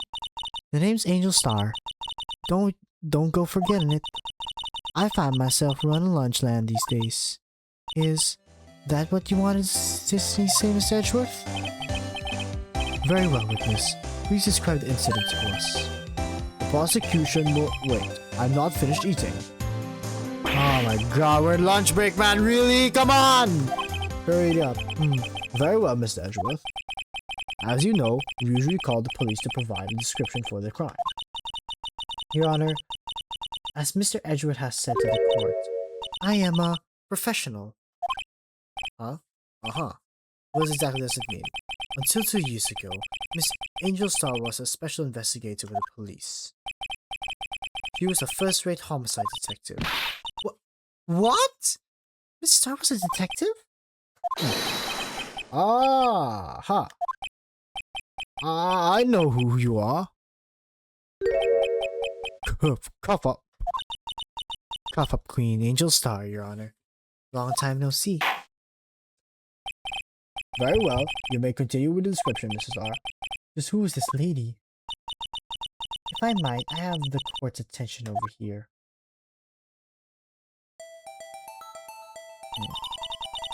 The parking lot in the prosecutor's office is divided into 2 blocks. Block A is for the prosecutor's office personnel. Block B is for the visitors and clients. A chain there dividing the 2 blocks.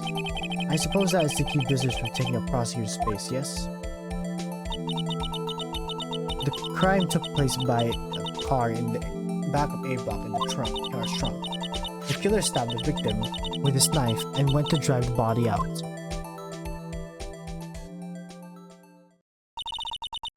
Unfortunately for her, there was a witness and arrest made on the spot. And who is this valiant witness? Why, it was me, Your Honor.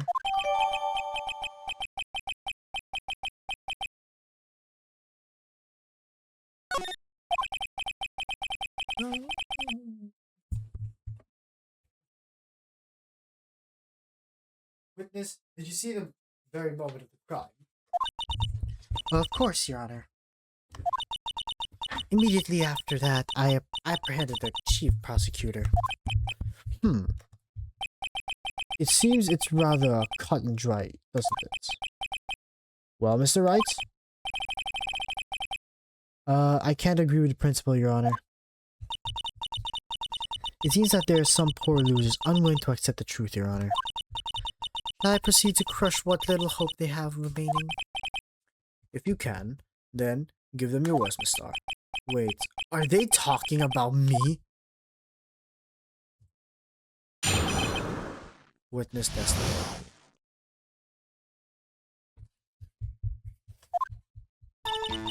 Somehow, I always knew a day like this would come. I was on my way to deliver a lunchbox to my boyfriend when I sensed something. Perhaps it was my finely honed detective intuition at work. Through the wire fence, I saw a chief prosecutor standing next to a garnished car. The chief prosecutor was holding a knife in her hand. Then, he thrusted a pointy tip with the knife into the detective's chest.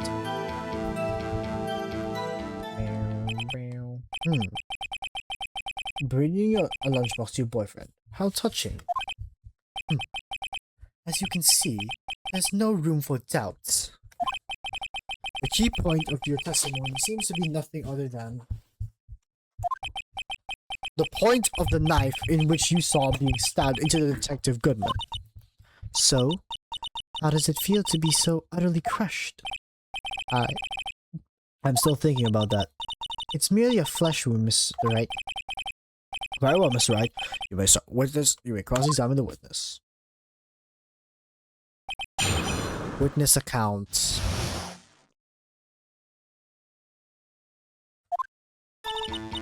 Somehow, I always knew a day would come like this. I was on my way to deliver a lunchbox to my boyfriend when I sensed something. Perhaps it was my finely honed detective intuition at work. Through the wire fence, I saw the chief prosecutor standing next to a garnished car. The chief prosecutor was holding a knife in her right hand. Then, he thrust the pointy tip of the knife into the Detective Goodman's chest.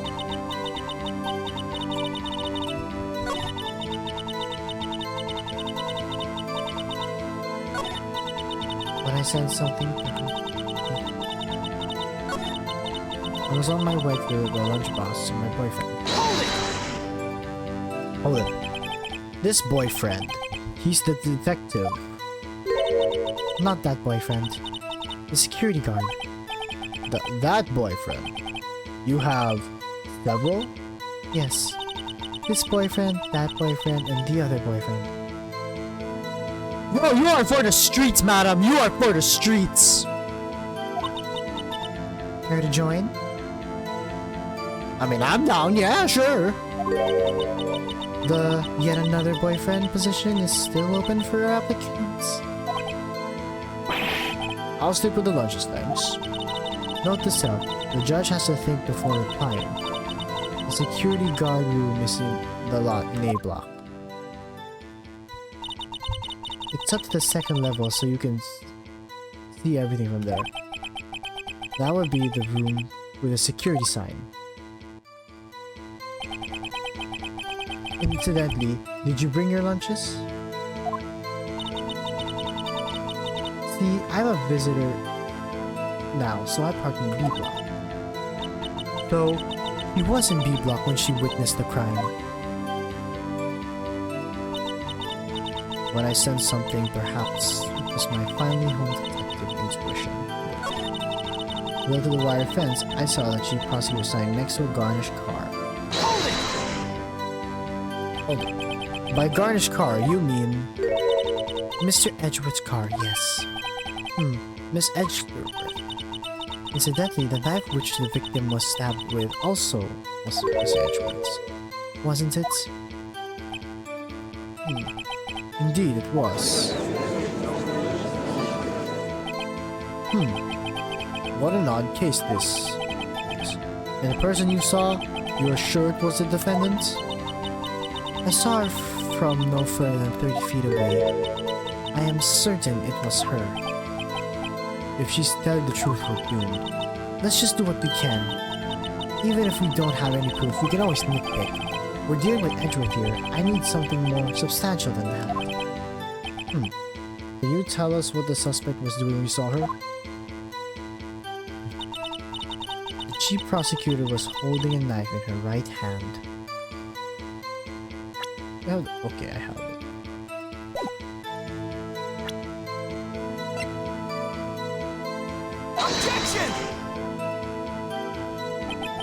This evidence clearly reveals that it's not only contradiction to the statement, Your Honor. How exactly are the evidence and the statement just not related? They aren't, are they? Not at all. Mr. Wright, please think the facts over before making accusations. Wait, what? I don't think you have 1 point points with the judge. Shit. Wait, 1, 2, 3, 4, 5, 6.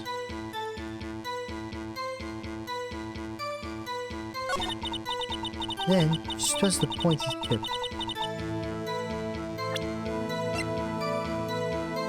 Oh, that's the floor plans.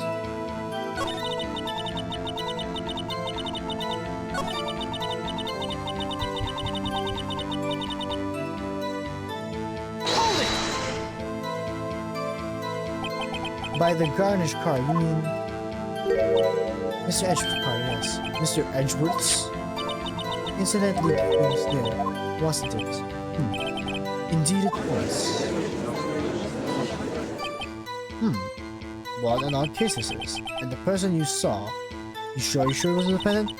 I saw her from no further than 30 feet away. I am certain it was her. He's telling the truth. We're doomed. Let's just do what we can. Okay.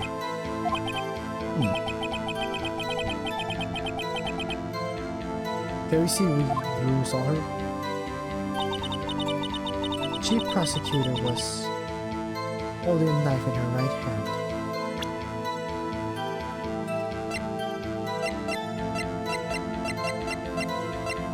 Oh, what the fuck?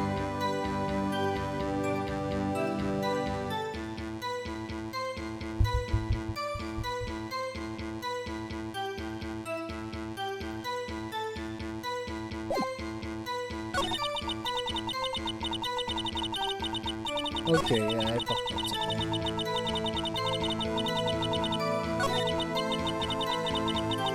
I was on the okay, here. This boyfriend, he's the detective. Not that. Well, okay.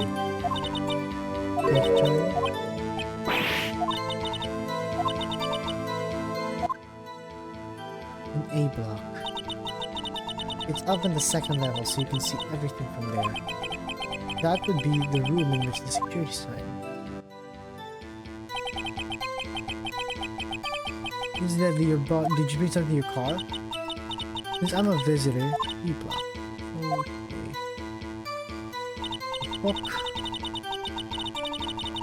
Oh, what the hell?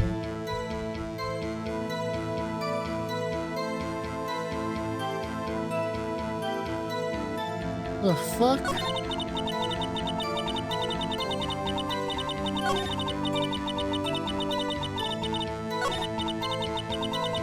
Wait, what? Oh, hold on. What are we doing?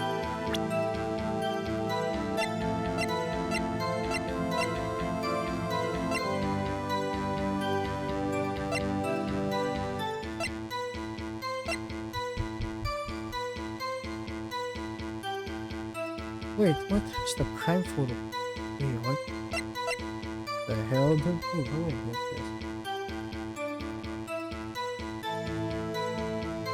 Oh, okay.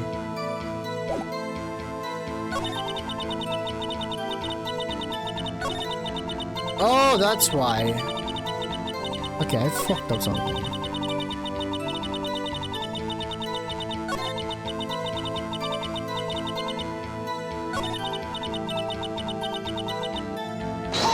Somehow I knew that this day would come. How did you know? I respect the prosecutors basing abhorrence of crime, yet their methods are ugly and twisted. Twisted methods will always lead to tragedy. The lunch lady's uniformed opinion is duly noted. Given that, they are used to erasing inconvenient evidence at their whim. Killing of a detective that knew too much is merely an extension of that. Miss Starr, do you have something personal against prosecutors? I feel that I had found my dream job when I became an investigator. And if I hadn't been laid off by those prosecutors over there, I'd still be one. Laid off? She was fired? To me, prosecutors are nothing more than worms. That said, I am a pro. And as you know, my testimony is unbiased and flawless. Very well. You may continue, Mr. Starr.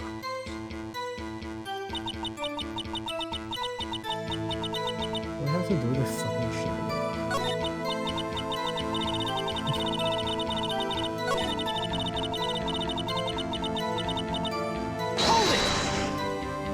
Yeah, I'm gonna skip the dialogue for this one.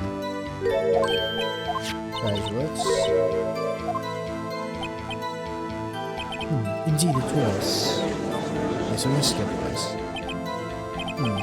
What an odd case this is. And the person saw the defendant. I saw her from 30 feet away. I am certain it was her. If she's telling the truth, we're doomed. Let's just do what we can, okay? There we go. Witness, in your testimony, you could say the following. Prosecutors are nothing more than worms.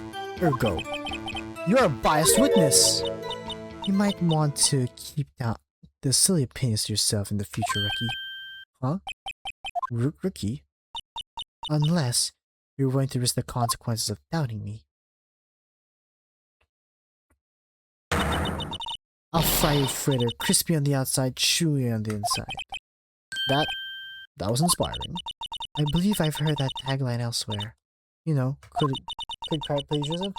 I may be relegated to the lowly lunch lady, but my instincts are honed. A photograph. You took this? The moment I witnessed the crime, my reflexes took over and snap, I took a picture. In fact, one of my lunch boxes was rigged with a camera. I suppose that's more exciting than just hanging it around your neck. Witness, why am I only seeing this photograph just now? You think I'd show it to you, a prosecutor? Think again. My boyfriend works in the photography division, criminal affairs. Well, this most certainly the defendant. I added the court record. Oh, that's unmistakably Lana Sai. So what was the defendant doing at the time? Chief prosecutor was holding a knife in her right hand. Okay, there we go. Objection! There we go, yeah. And you witnessed this? You saw Miss Sky stab the victim with the knife. As I've already said, yes. And I swear it on my finest salad swirl lunch. I'm sure that is a fine lunch. But isn't that odd? Look at this photograph. This is the photograph you took of the very moment of the crime, is it not? Then why is Miss Sky not holding a knife? Aha, Mr. Edgeworth, your thoughts? Objection. That had to be the weakest objection ever, Edgeworth. Yet, it was still stronger than your ever-feeble mind, Mr. White. What do you mean, Mr. Edgeworth? This photograph was not taken the moment before the stabbing. This was taken the moment after the stabbing. Objection! And how can you tell that? Blood splatter. Huh? See the dark crimson stains on the coat? But it's a black and white photograph. Ah, yes, it's hard to tell, but it could be blood. Well, Mr. Wright, I see no problem here. No problem? Except you. Mr. Wright, are you going to sit there and take the kind of abuse? You got a better idea? Wait, that contradicts what the witness said in her testimony. Namely, that she took the picture in the moment to witness the crime. Well, it seems kind of unclear. My apologies. That's it? If you run out of lunch, your order seconds. Problem solved. If you don't like it, try ordering the jumbo-sized lunch from the get-go. Good advice. I'm not sure I understand it, but good advice. I'm sure I didn't have to stop her. Prosecutor Sky was cool and calculating like a robot. She killed without pain or remorse. It was a premeditated murder. Premeditated? How do you know? Look at the chief prosecutor's hands in the photograph. Well, are those gloves? Surgical gloves made out of thin rubber, most likely. Why would she have those on?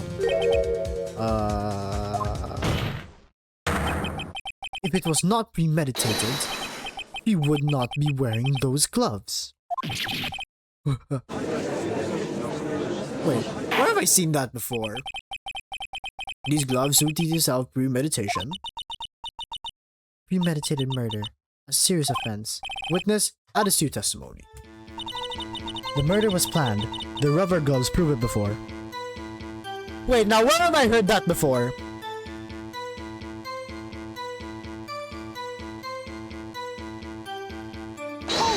Oh wait, fuck. Oh, I misclicked. Shit. Objection! I misclicked. Wow. Okay, I misclicked. Everything was planned. It was premeditated crime. Huh? Impressive. I'm sorry. Okay, wait, what? She's got them thinking it was all planned. You proved them, it's already over. I've got to think of how this is premeditated. I do this is flawless. Sounds like pretty fatal to me. What we do is this my sister guilty? Let's just keep, shall we? For now, for some reason. Don't make smile like that. Somehow I usually do day like this. I was on my way to deliver the lunchbox. Well then, I sensed something. Perhaps it was my finely honed detective intuition. Though the wire fence of the chief prosecutor standing next to a garnished car. The murder was planned. The rubber gloves prove it.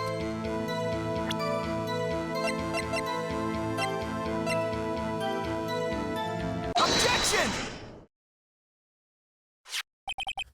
Witness, do you know what this is? Are you trying to test me? I sell lunchboxes for a living, you know. That's a knife. The knife. The knife that was in Mr. Edgeworth's trunk. Indeed, it's my knife. What is in this case?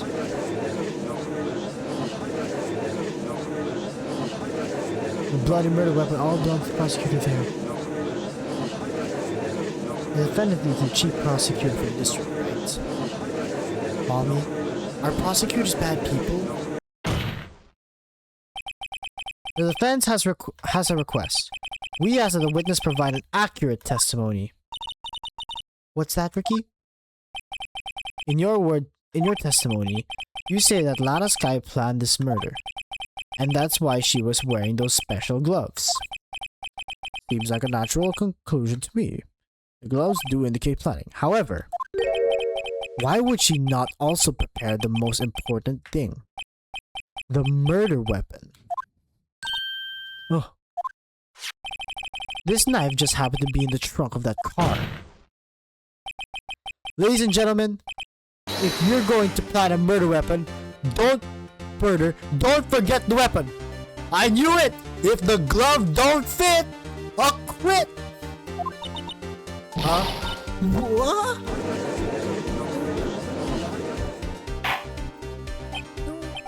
What? Order. Great. Now's the tide turning in our favor. Great show, Mr. Wright. My sister has the goods for you.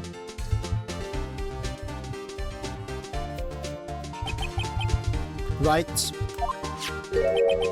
I believe the next lunch you'll be eating is humble pie. What? I hope you weren't deluding yourself into thinking that tide has turned.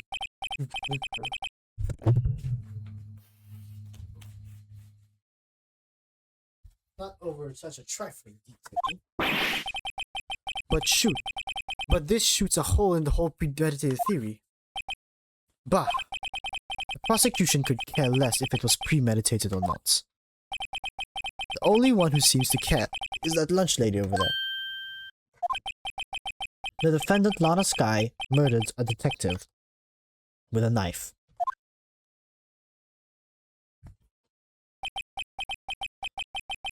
That's the only thing the prosecution needs to prove. Nothing else. Very good, Mr. Prosecutor. I suppose you think you're very clever now. But you know what else I do? She planned on killing him. It was planned. If it wasn't, why would she have been wearing? I believe I'd like to hear your testimony again. Witness, will you please tell us what you saw, not what you thought? How dare you? My powers of deduction are not to be underestimated. Really now. Witness testimony, Angel's deduction. Lana Skye intended the murder of Detective Goodman. That's why she called the victim all the way to the prosecutor's office. I'm sure the chief prosecutor had a grudge against the victim. Nothing else could have driven that human machine to plunge the knife in again and again. The victim was summoned from the police department to the prosecutor's office. It does sound a lot like premeditation, doesn't it? So, if I order pizza, does that mean I'm planning to kill the delivery boy? In any case, the defense may now cross-examine the witness.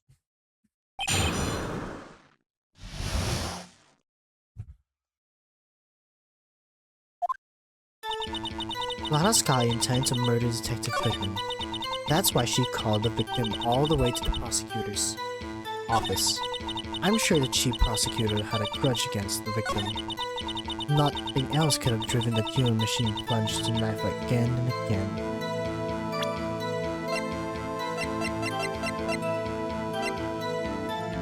Objection! You say she stabbed him again and again. But you couldn't have witnessed that. Are you sure testing me? Are you testing me? Then I'll test you. With my moss surprise. I'm afraid the moss is growing under our feet as we wait, Miss Star. What do you mean? I shouldn't have explained this, but take a look. Autopsy report states that the death was due to a loss of blood from one stab wound. Aha! You're right! Good show, Miss Edgeworth. Oh my god, what a hunk. He's my hero, really. Edgeworth, are you trying to betray your client again? What about my objection? No one noticed? Well, witness? You got a crime scene set, right? Oh, thanks. I've always believed that no one else could ever mistake ketchup for blood. But now I realize such mistakes are possible. So, you're saying you mistook something for blood? When she lifted her knife, I thought I saw blood at her breast. She splattered blood from her victim. That's why I thought she must have stabbed him at least twice. Then tell us what you saw that you thought was blood. Testify. Her red muffler looked like blood to me. That's how ghastly the whole scene was. Objection!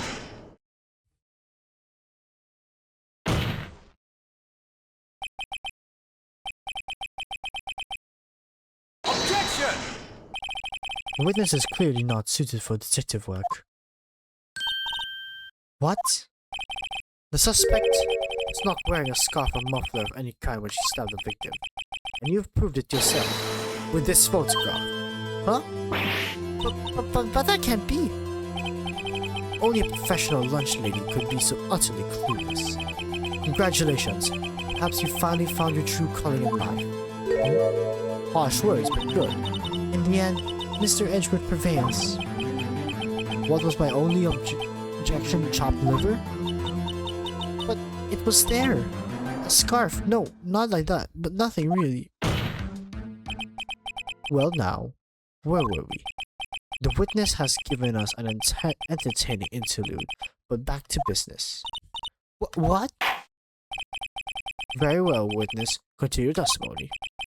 You saw the crime scene apprehend the suspect. Tell us about that. Very well. I do remember something accurately at least. Ultimately, we could check the most important part of her testimony. The most important part? The part where your sister stabs the victim. This next testimony might just be the moment of truth. Apprehending the suspect.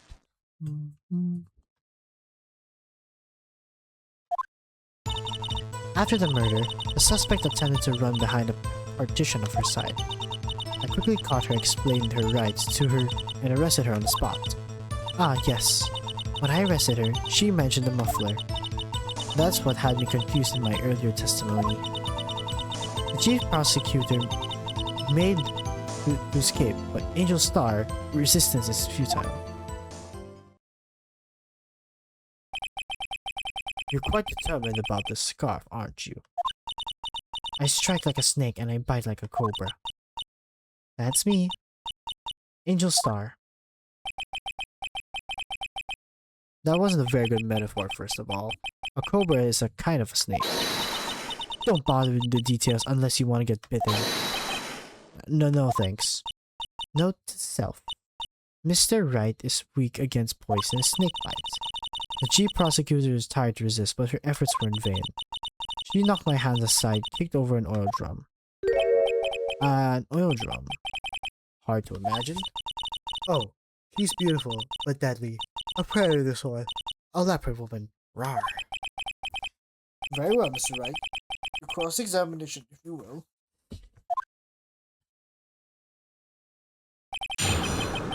Apprehending the suspects. Okay.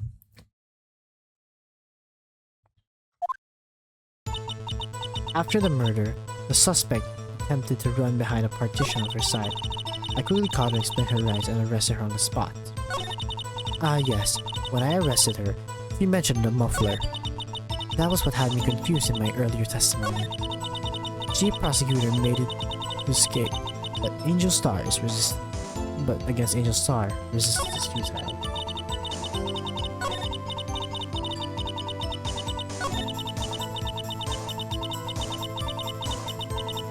Hold it!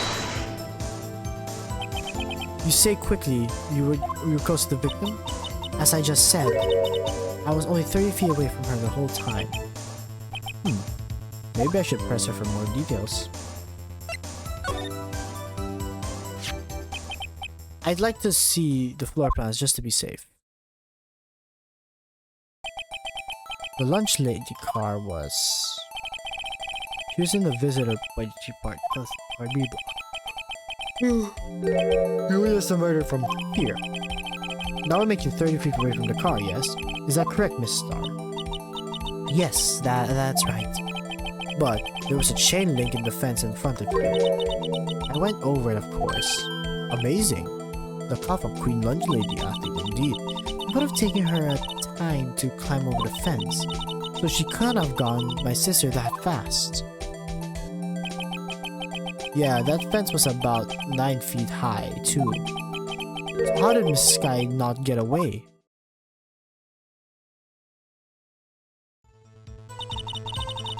When I arrested her, she mentioned a muffler. That's what had me confused. Muffler. Hold it! You mentioned a muffler. What exactly did she say? If I remember exactly, I would have told you in my testimony. Cheeky. Anyways, all I heard her say was the word muffler. Just one word. So what you heard wasn't the suspect talking to you, but someone else. Yes, the chief prosecutor was talking on her phone. Her phone. She can't mean.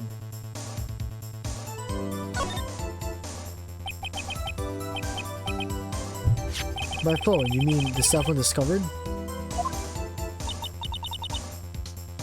Yes, ultimately. My memory. It's like salmon heading upstream, you see. No, not the court, sir.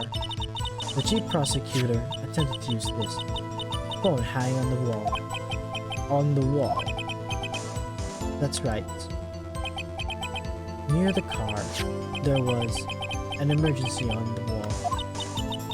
Apparently, it was out of order. And so she used her cell phone? Indeed. The emergency phone was out of order. Good witnessing, witness. Good witnessing. What has ever happened to good testifying? You should call, of course, add this to testimony. The thing is, I do not please this. I do to please. Things I do to please this defense attorney. Not a cell phone.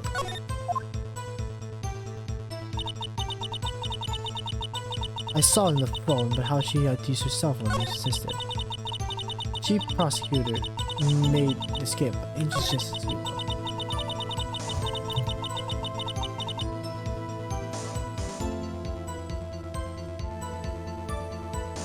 I saw it all, how she turned the phone on the wall and had to use her cell instead.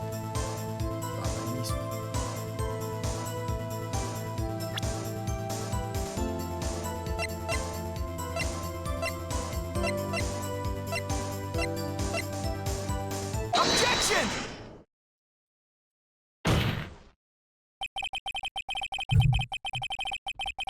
Miss Starr, I have concluded that you have a personal grudge against Miss Lana. Objection! The witness is a former detective. Her testimony is unmarred by personal bias. Well, who would have thought you would be my knight in shining armor, prosecutor? Who, you together with chief prosecutor, kicked me out 2 years ago. Well, Miss R, this is a fatal contradiction with your testimony. How do you explain this? I don't know what you're talking about. Mess with me, and I'll make you cough it all up. Let's look at the floor plans. You said you witnessed the the crime from this point. However, if that's true, you could have possibly seen Miss Sky making that phone call. I believe you see what I'm getting at. That emergency phone was on the backside of this partition. If indeed you were in blue block, you couldn't have seen it.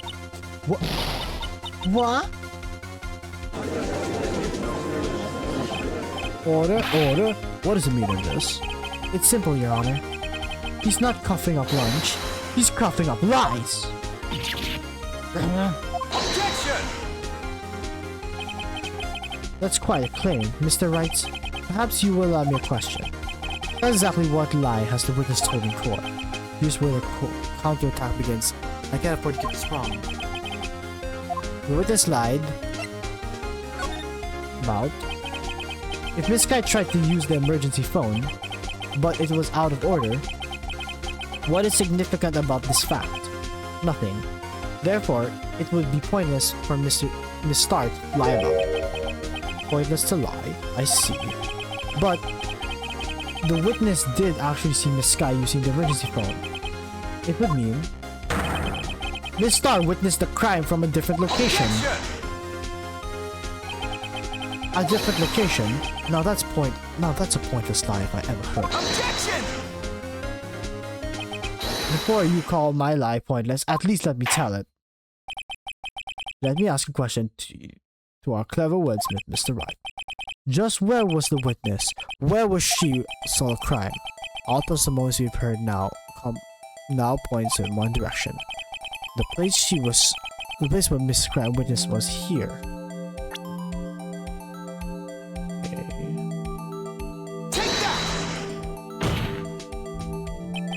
This is the only place where she could have been. The security guard room. Indeed, Indeed, the security room in the underground parking lot is well positioned. It is built on the second floor, so you can see the entire lot. She would have been able to see the emergency phone from there. But why there? There are so many other places she could have seen the phone. Not in this case, Your Honor. The witness not being part of the prosecutor's office couldn't be in A block. The only place where she could have seen the crime is in the back of the partition here. I remember your testimony. You said you brought a lunch to your boyfriend in the security guard, yes? Well, Miss Starr? How many years have I been getting the better of men? I think that the tables could be turned. Today, a man has got the better of Angel Star. Order. Witness. What have you done? You used to be a detective. You should know better. I'm not turning back.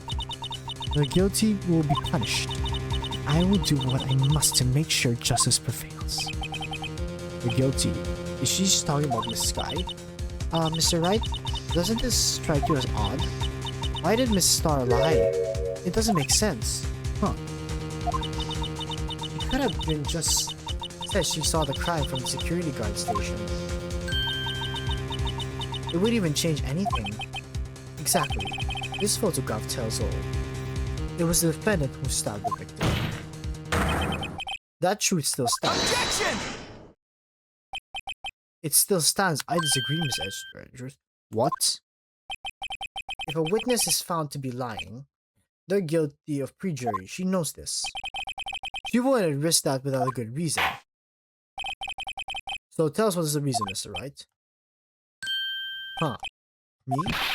Who else? Mr. Wright, let's review what we know. Miss Starr witnessed the crime section with the security guard. But she lied and said she saw it from B block. It's just make a vital difference. But what would change? It changes the distance between her and the scene of the crime. Objection! My condolences, Mr. Wright, but one look at the floor plans is quite clear. The distance between the scene of the crime and the guard station is 30 feet. I don't know how that would change what she could see. What she saw is not a question here. What matters is the time it would take for her to reach the scene of the crime.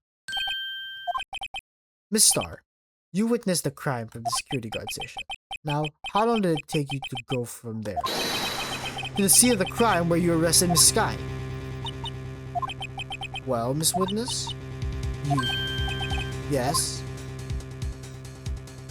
You ordered the squid wheels, right? The quality of lunches has now gone from low to edible. I was bringing PB&J lunch with my fresh boysenberry jam to my boyfriend. Boysenberry for the boyfriend. He wasn't in the station, so I waited. I witnessed the crime from the glass-walled station.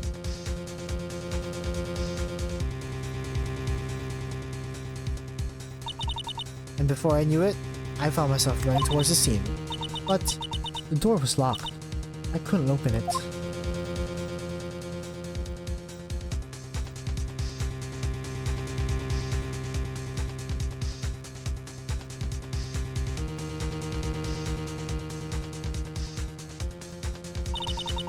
That's why I had to go through the visitor's parking in Beacon. It's quite a detour.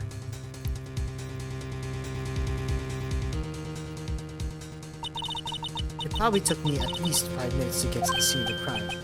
5 minutes? This changes everything considerably. But it was that woman over there in the defendant's chair who stabbed him. I know it. I have the photographic evidence. I swear it. I swear it on my finest plastic spork. You have a point, and that spark would be a wonderful invention. Would you like another caviar lunch? Absolutely. Uh-oh. Mr. Wright, you have to do something. Do I have any evidence to stop this? Objection!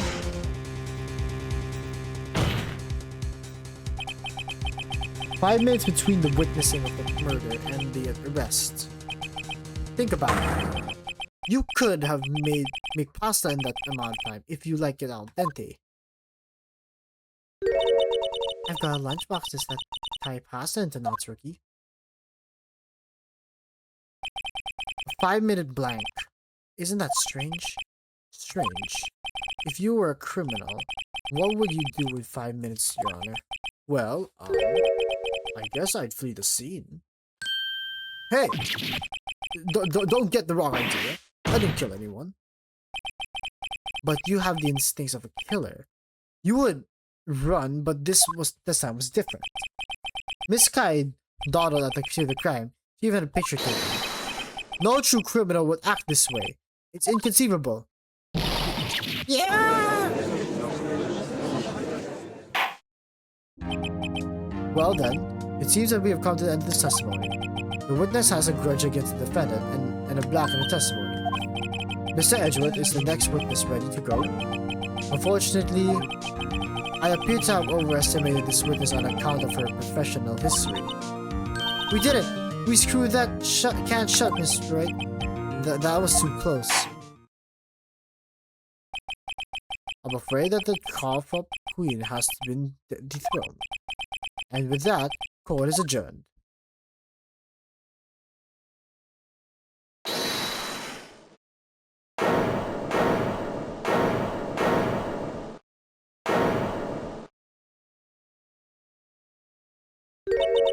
Mr. Edgeworth, you were the Squidbills, right? That's the what you tried to foist on me. I prefer not to take the defense team's leftovers. Anything else to say? I might be able to save you. I have decisive evidence. What is that? Is this another one of her trick lunchboxes? My apologies, but we have no further questions to ask you, Mr. Starr. Ah. Is this your jumbo lunchbox? Woohoo! A triple decker. Oh, come on! That's blatant bribery! Out of deference to the witness determination, I'll allow one more testimony. Let's hear about this decisive evidence. Okay, this is bullshit. Like the Lunchland motto says, you won't be disappointed. What's she gonna pull out of her lunchbox this time?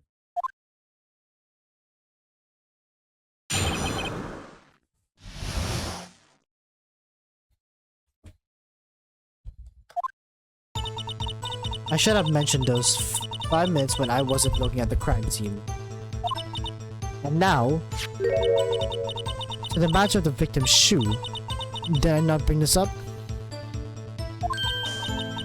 2 types of blood were found under this shoe. One was, of course, the victim's, and the other blood type matched that of the defendant, Miss Lana Sky. This shoe proves it. It's flawless decision. It's evidence. What? There was blood found on that shoe. Try Lunchland for all your lunch and decisive evidence needs. Objection! What does the mean with this? What's the meaning of this? Why is this the first time I've heard of this evidence? Simple. As I have already said, I don't trust you with evidence, Mr. Edgeworth. That is why I took the liberty of investigating this myself. And you had blood tests performed? Did I mention? I have 3 boyfriends in forensic. In any case, Your Honor, I can't accept this as evidence. What? You must know the 2 rules of evidence law. Rule number 1, no evidence shall be shown without the approval of the police department. In other words, this shoe is illegal evidence, at least for the time being. Is that right, Mr. Wright? It seems so. Edgeworth sure is celebrating. No, not so fast, Miss Edgeworth. Mr. Edgeworth. Don't forget, I used to be a detective. As I mentioned previously, this shoe has already been tested by a member of the forensic department. As you can see, it was approved by the police department as of today. Even the general public can produce evidence, official evidence, Mr. Edgeworth. No. Is that right, Mr. Wright? It seems so. Edgeworth is looking pretty sullen. You could at least study some evidence log, really. The prosecution now complaints are not outstanding. It appears that the evidence satisfies the first rule of evidence law. However, it seems like you have yet another count against you, witness. Anything to ensure that the guilty are properly judged. Victim shoe added to the court record. Very well, Mr. Wright. You may cross-examine the witness.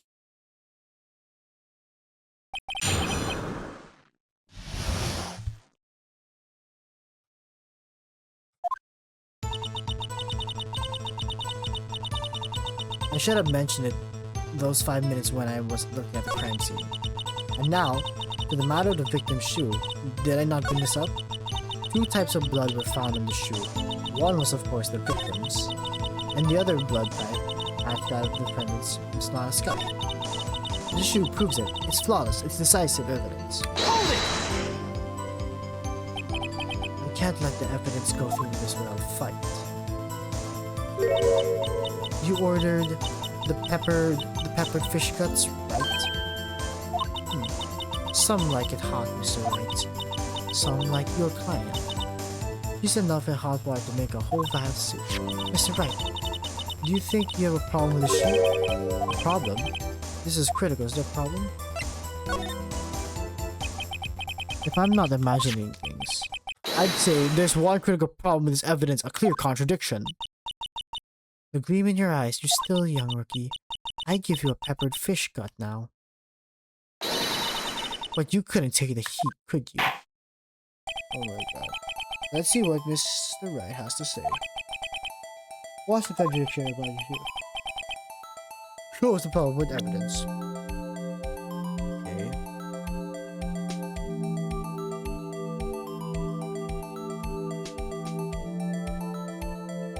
Take that! I wonder if you've noticed. There's blood on the bottom of the shoe. Don't mess with me, Ricky. Or it'll be blood on your the bottom of my shoe. Indeed, there's quite a bit of blood on the bottom of the shoe. It makes sense. The victim was stabbed with a knife. What could possibly be contradictory about the blood on the bottom of the shoe?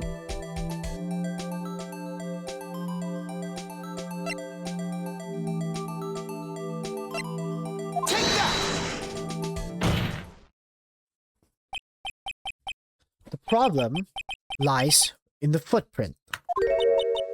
The footprint? Note that the bottom of the victim's shoe is covered in blood. Then, isn't it strange? Why weren't there any footprints found in the scene of the crime? Aha! As you can see, there was no traces of any such footprints at the scene of the crime. That contradicts your claim about the shoe. This picture only shows part of the floor, so there could have been further footprints. Then where are they, Mr. Edgeworth? Because we checked the scene of the crime and found nothing of sort.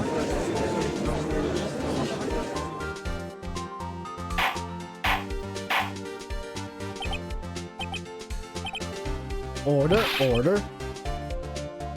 Order, witness. Huh? Great going, Mr. Wright, but it's true that the lack of footprint is a contradiction. But then, we have to ask why there wasn't a footprint. Oh, that is true. There has been a reason to why there wasn't a footprint. Think, Mr. Wright. Think. Hey, I don't know why it's not there. I'm just good at finding contradictions. What? Hold it.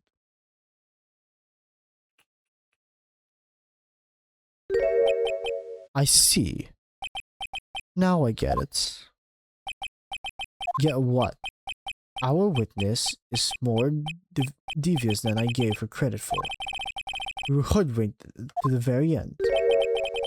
But she slipped. There is one vital hint to the truth of her testimony. What are you even talking about? Think back to when she told us about apprehending the suspect.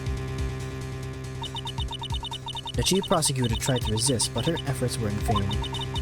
He knocked my hands aside, kicked over an oil drum. Oh, he's beautiful but deadly. A predator, this one. A leopard woman. Rah. I thought that was a strange thing for the normally cool-headed chief to do. No kidding. Now, witness, allow me to ask this a very simple question. This oil drum, was it empty?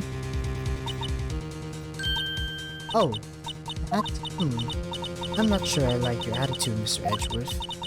Though apparently, you're not the slowest conveyor belt in the lunchbox factory.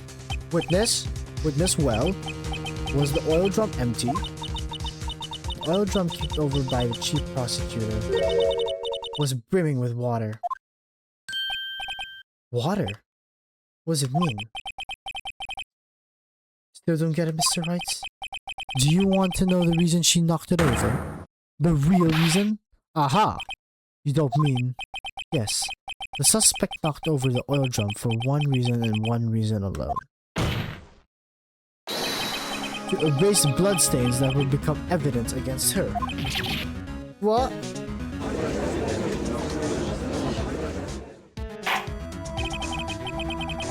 That ties things up quite nicely. The bloodstains left on the victim's shoe tied to her bring quite clearly to this murder. Then, after the deed is done, he knocked over the oil drum to erase the telltale signs. Why is that a prosecutor's specialty, erasing evidence? That reminds me. Miss Sky's right hand is hurt. Did you say she cut herself when she stabbed him? So that's when my sister got blood on the shoe. Well, I see no reason to prolong the trial. Mr. Wright, do something. Please. What can I do? Your sister has confessed to the crime and she tried to conceal it. But... enough. There is no need for further debates. The verdict, Your Honor. Very well. But Angel Star is on the prosecution side. You could have been lying about the water. The court finds the defendant Lana Sky. Hold it.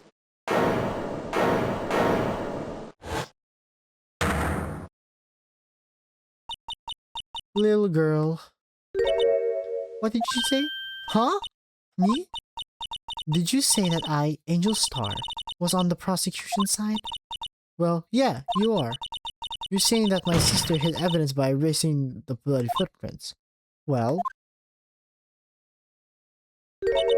I thought you'd had your fill, but here you are demanding a second helping. Another lunchbox? A lunchbox called evidence. Wait, witness, don't tell me you have something else. The time for deliberation is past. Any further comments, you will be held in contempt in court. Your threats don't scare me. Pick off a queen.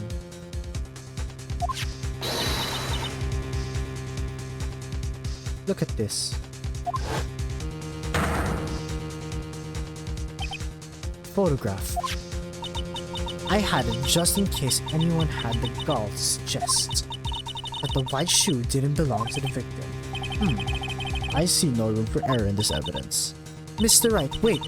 Look at the asphalt in the photo. Hey, it's clearly wet! Erasing the last trace of doubt in the quarter mile. Immediately after the murder scene, the crime was washed with water. I'm sorry, Mr. Wright. I guess I couldn't help after all. It's not your fault. I knew we couldn't win this case in the beginning, and it seems like this is what your sister wanted anyway.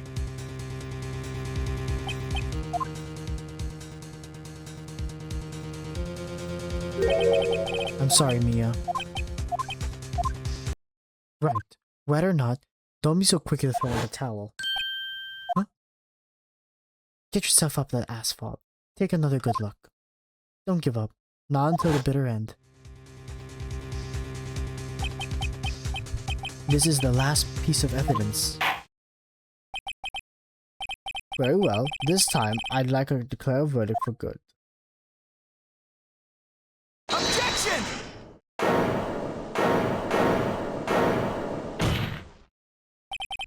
Your Honor, wait. What is it with you people? Can't I lay down my verdicts in peace anymore? What is it? Can it wait? No, it can't. Then it will be too late.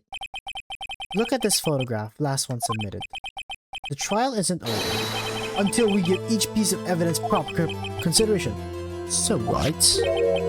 Are you saying there's a problem with the latest piece of evidence?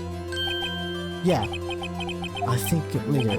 Yeah, there is a problem. Right, go ahead, I've got this one. I suppose since we've come this far, we should give everything a fair shake. Very well, Mr. Wright. Show the court in this photograph. Okay. Take that!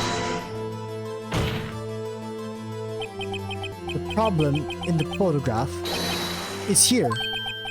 What's this? There's something poking out of the car's muffler. Wait just a moment, Mr. Edgeworth. Your Honor, you just said muffler. However, I see no trace of a muffler or scarf in this kind of photograph. A muffler is also part of on a car or motorcycle, Your Honor. Just think of it as part of an exhaust system, a pipe. I see, and I see. What's that suspicious looking cloth sticking out of the car's muffler? So what if there's something sticking out of the muffler? What does that have to do with this case? Nothing! Absolutely nothing! Objection! Man, this case is fucking long. Sorry, Miss Starr, but it's not gonna be that easy. In fact, you've already told us why you think this case is important to the case. You said much in your testimony. What? Let's hear what Mr. Wright has on his mind. Tell us why you think this piece of cloth is in the muffler is related to the case. Take that! Miss Starr, recall your testimony for the court. Ah, yes. When I arrested her, she mentioned the muffler. That's what had me confused in my earlier testimony. Muffler. Ah. Yeah? Could it be that the muffler you heard mentioned was actually this exhaust pipe? If so, that means this piece of cloth is vital evidence. Oh.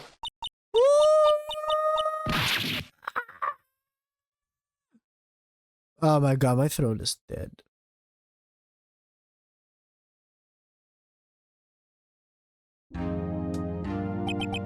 Well, it seems that we'll have suspended proceedings. Suspend? I find myself wondering about that piece of cloth. If we get any question unanswered, we do the service of law. Have the car at the crime scene inspected at once and bring me that cloth. The verdict will wait until we've seen all the evidence. Agreed? I suppose so. Whew. That was close. But we made it at least for now. The call will be adjourned in 30 minute recess. It's lunchtime after all. He's still hungry? To be continued. Alright. We got one more, and that's part 2. My knee's injured. I'm doing an injury right now.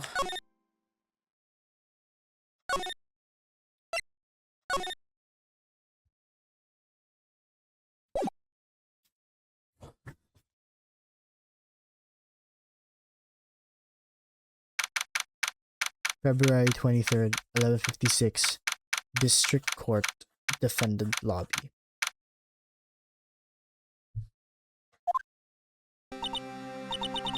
Mr. Wright? Huh? What? Are trials always like this with you? Like you're swimming up the bottom from a lake about to reach the surface, but no matter how hard you paddle, you never seem to get there. Pretty much. Except today, we're swimming in quicksand. So, what happened to your sister anyway?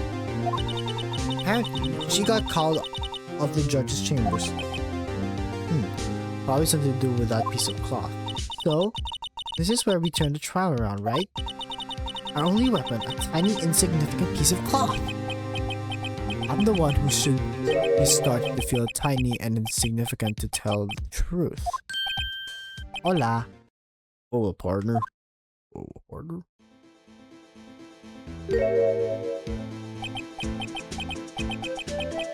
They say you show a red cloth to a bull, it'll fire its temper. That's what they told me when I was a youngin' at least. Officer Marshall? Thought I'd come take a look and see how the trial's going. Looks like I'm late. They've got a whole match locked down tighter than the fort in enemy territory. That's hard to slip out, huh? What's going over there, anyway? All the police I've seen these last 2 days have really gone on the edge. Don't you got enough plate to worrying about other people, compadre?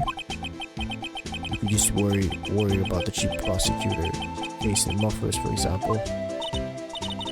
Officer Marshall? The whole muffler thing didn't have anything to do with scarves. She wasn't even wearing a scarf.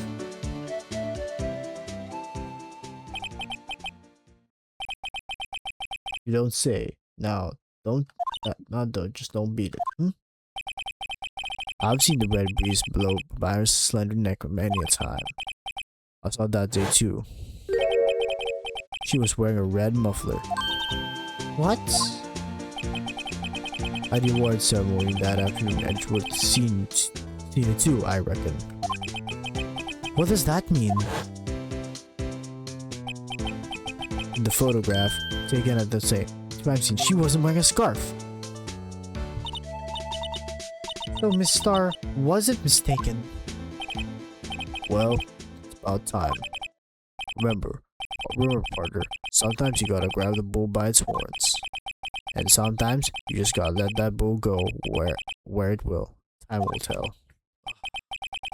I have been a bad feeling about this. So, what are we swimming in now, Mr. Wright? If it's steak sauce, I can hook you up with some fine ribs. Ooh.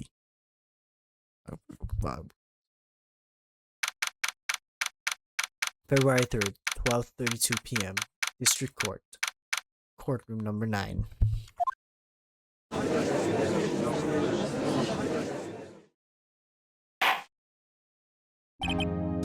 I'd like to resume.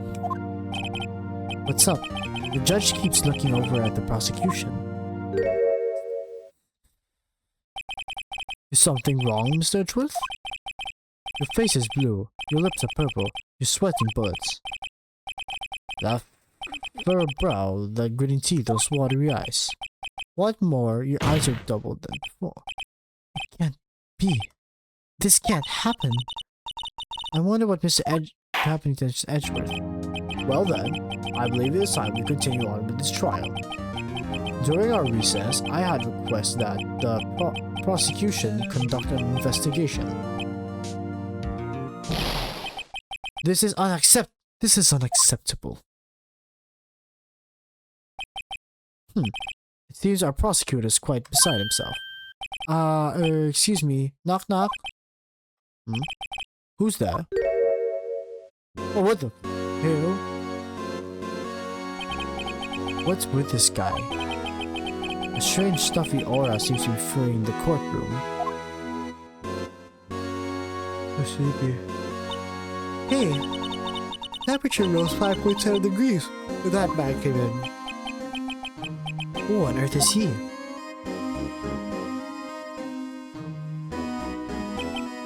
Ah, it's you.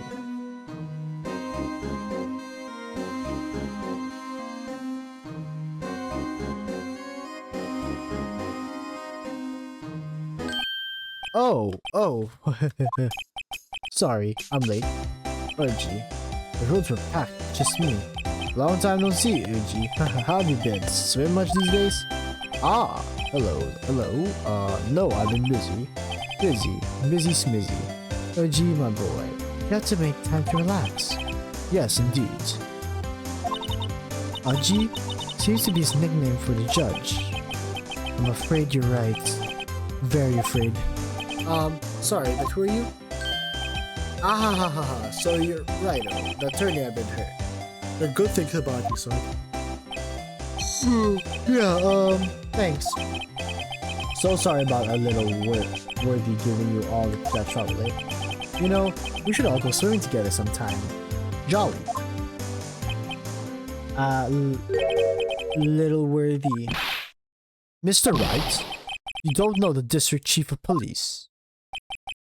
Chief of police? He's the top-ranking officer in the entire district.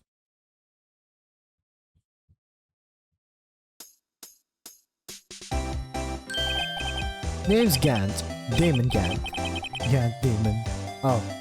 Peace to meet you, everyone. Pleased to meet you, everyone. So, what do we owe this honor today? It's been over 2 years since you last came to this courtroom, hasn't it? Well, it's word here. Just look at the poor fellow. I just thought I'd help you by bringing this. Hey, that's my sister's muffler. So Miss Star wasn't just seeing things. When the crime scene occurred, Miss Sky really was wearing that muffler. But the thing, it was stuffed into an exhaust pipe. On Little Worthy's car, no less.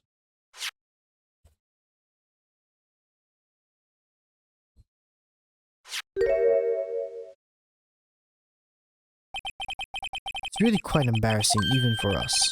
What's this? It's what you call a switchblade knife. Quite perplexing, isn't it? Objection! Chief? What kind of outfit are you running?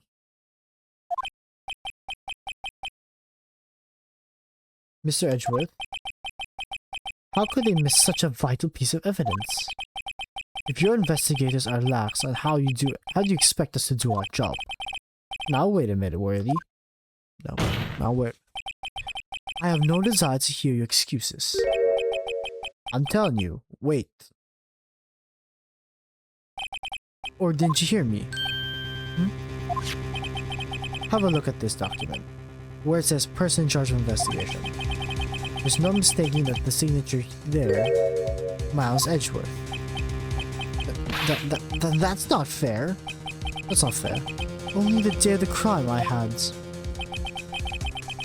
Your head in the clouds because you got that award. I know how you feel. But you're the person in charge. I'll expect a written apology. What? Are you serious? Don't you be too upset. We'll find a way to clean up this mess that you made. This is the first time I've seen Mr. Edgeworth at a loss for words. The kind of major blunders unlike you, Mr. Edgeworth. God. The court accepts this new evidence. But I'd like to ask the defense a favor first. Yes. Just to be sure, I'd like to take a look at this blade of this knife. The blade, Your Honor? Well, I don't see why not. Could you open it up? I wonder. Yes, well, I think all I have to do is push the switch and... If I cut my finger, Mr. Wright, I wouldn't be able to pound my gavel anymore. Yeah, but if I cut my finger, I wouldn't be able to point at people anymore. Come on, just hurry up and open it. Oh, I love this game.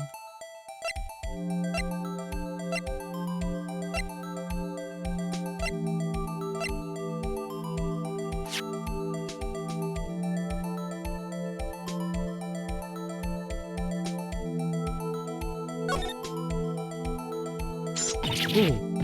What? Don't scare me like that. I'm the one who should be scared. Look at this knife blade. The tip is broken off. And this dark red stain. Blood.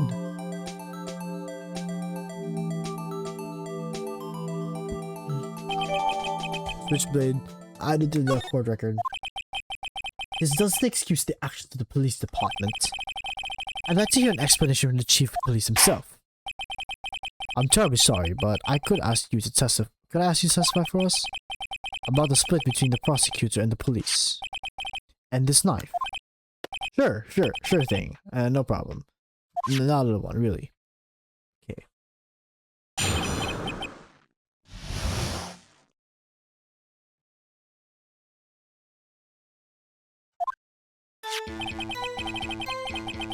This knife is special, but I can't say how here. But the evidence is proof of connection between the knife and Goodman. That was a bad day for the department. We weren't in any shape to do the investigation. A detective was killed at the police department. See, what a mess. The time of the crime? 5:15. Scary coincidence, eh? It's not officially related to this case, so I can't talk much about it. We can't talk.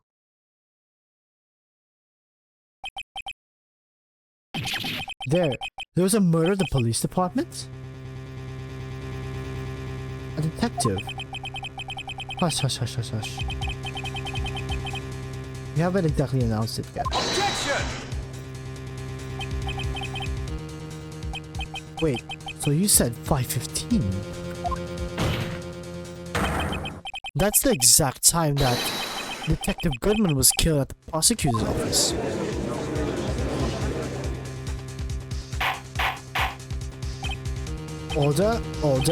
Order. Anyways, we at the police department were all flustered, you might assume. We're in the middle of a top secret investigation. Don't tell anyone, okay? I think we understand the police department situation. Well, Mr. Wright, the two detectives killed at the same time in two different places. The chances of that are really slim, significantly speaking, of course. I'd like to exercise my right to cross-examine the witness. Very well. However, keep your questions focused on the case at hand. Department in this area.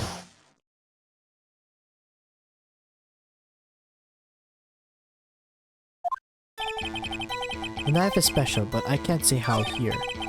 Unless there's an evidence you can connection between this knife and Goodman.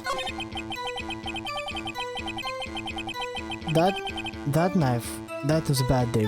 We weren't in shape of the investigation. A detective was killed at the police department. See, what a mess. This time of crime, 5:15. Scary coincidence, eh? It's not officially into this year, so I can't talk much about it.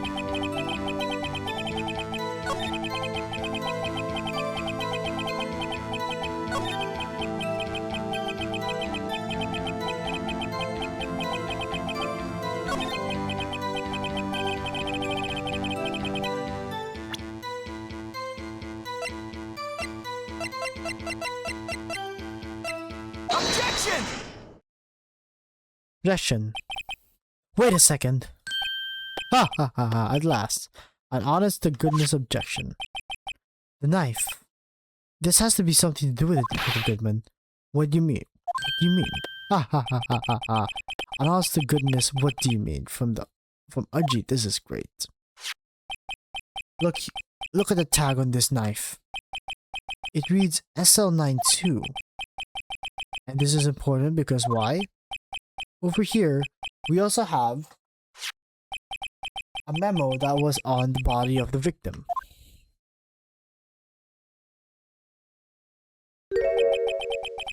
What's this?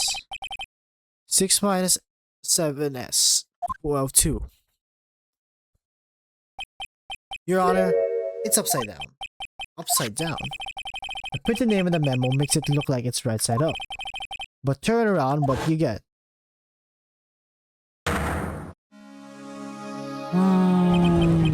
Ha ha ha ha ha! Whoever wrote down was holding this paper upside down. SL9. That's the same thing written on the knife's tag.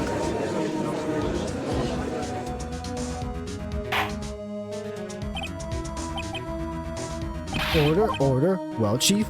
Well. I guess the cat's out of the bag. You win, Rido. I win? What a game is this guy playing? This knife was evidence in the case. It was stolen from the department's evidence room.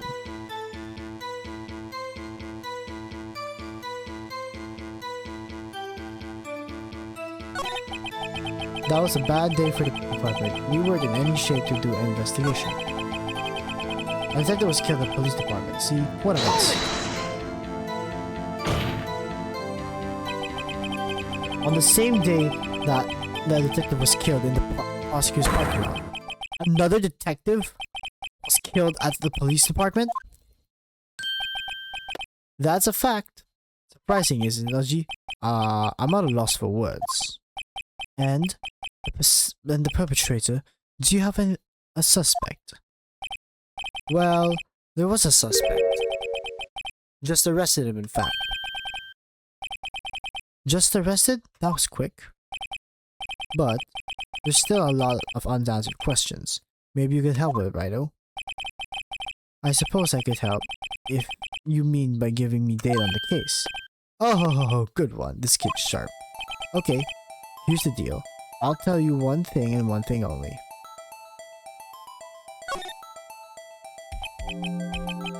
So tell me, where was the victim found? Well, I can't speak on where the corpse was found, but I can say the crime took place in the evidence room of the police department. The evidence room?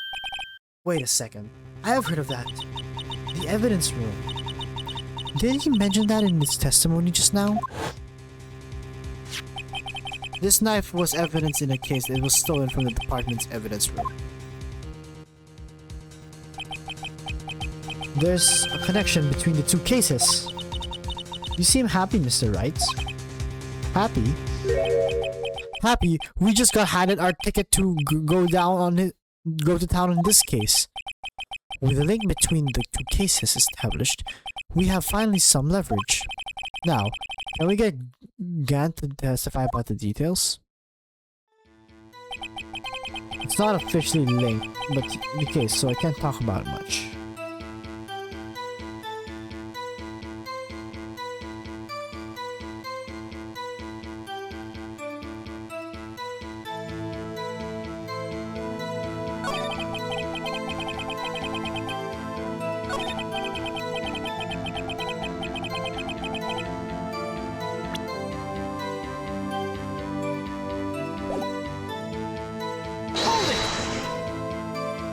Oh, right there. Chief, the defense position is simply this. The connection between these two cases has already been proven. Hey, you don't say. Well, out with it, Rido. What's your connection? Yes, out with it, Mr. Wright. The connection is a place mentioned in the testimony we just heard. The knife found in the lot was stolen from the police department's evidence room. Not to mention the victim had on him the case number on the knife's evidence tag. Now we also know that the detective murdered at the police department was killed in that very same evidence room. Indeed, there do seem to be too many connections for it to be a coincidence.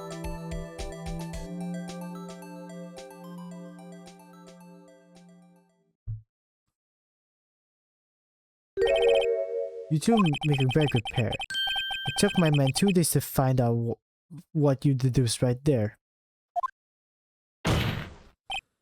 Chief, I request that you release your information on the victim to the police department. See, that's the tricky part. It hadn't been announced yet and all. Can we get the information? Unofficially?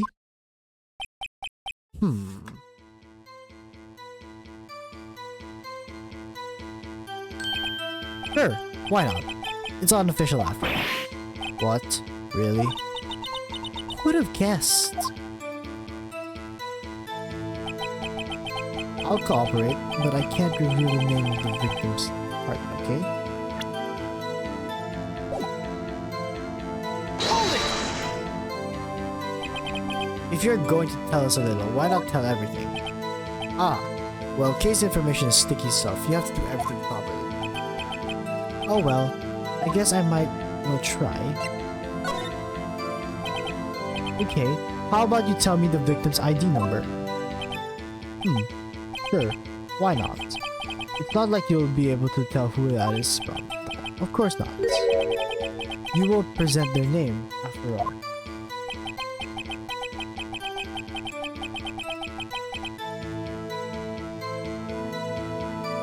We keep a tight lid on the ID number, so don't go getting your hopes up. The number is 5842189. Well, that's quite long. And we have to remember these. It drives me nuts.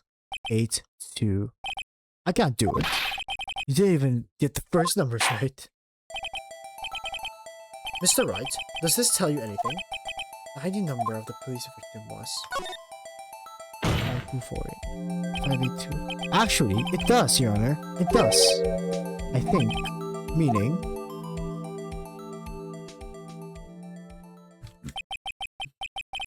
It has to be what I think it is. But what does this mean? Well, let's see what the defense has to say. You say the ID number of the car was a detective who was murdered at the police department. Tells you something. What does it tell you? 5842189. Take that! Witness. What is it, Mr. Wright? You're grinning like a schoolgirl on prom night. No, it's just I got confused. And this is news. This is news. Huh? Just come up with it, both guns blazing. Like you always do. The police department, the prosecutor's office, 2 places, 2 detectives murdered at one time. Wait, hold up. Actually, I did have a police ID number here. Oh ho ho! Is this yours? No, Your Honor. I'm a defense attorney, remember? This is the ID number of our victim, Detective Goodman. Shame on you, Righto. Personnel IDs are top secret. Detective Goodman's ID number is 5842189. And this means what, exactly? Huh? Wait, the ID number we heard from the chief earlier, that started with 82. I've forgotten. You didn't even get the first numbers right again. The numbers the chief of the police gave us was 5842189. Objection! Wait a second, right? What does this mean? That's what I want to know. The 2 ID numbers are identical. In other words, the detective killed in the police department's evidence room was Bruce Goodman. What does our witness think about that? Oh, sharp as a tack, Righto, sharp as a tack. But Detective Goodman was our victim. He was killed at 5:15 in the underground parking lot. Yet, a Detective Bruce Goodman was also killed at the police department. In the evidence room at the exact same time. That's impossible. So what you're saying is, the same person was killed at the same time. And it's completely different location.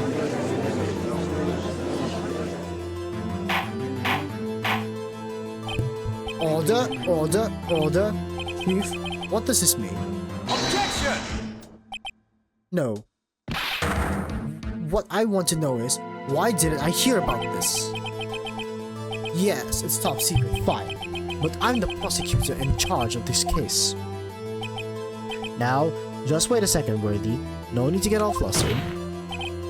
Your Honor, The police department has made a grave error in this case. Wait. I said wait. Or didn't you hear me? Hmm? The oversight, the grave error. Mr. Edgeworth. They're yours. What? How dare? We informed you yesterday. I believe this was our Officer Meekins who brought you the news. Oh, Officer Meekins? Mr. Wright. Where have we heard that name before? Wait! Aha!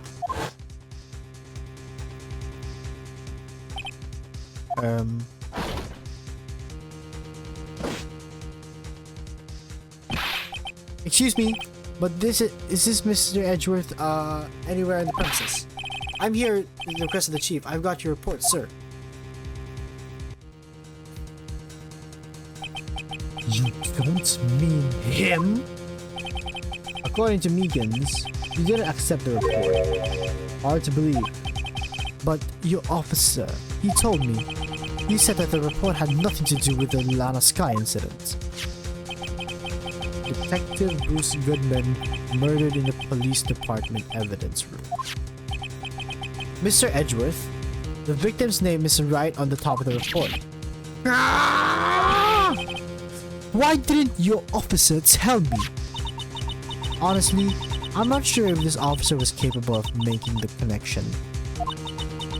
He did seem challenged. In any case, this is a serious error, a gross negligence of duty on your part. Objection! But sir, you could have submitted that report this morning to the court as evidence. Then I...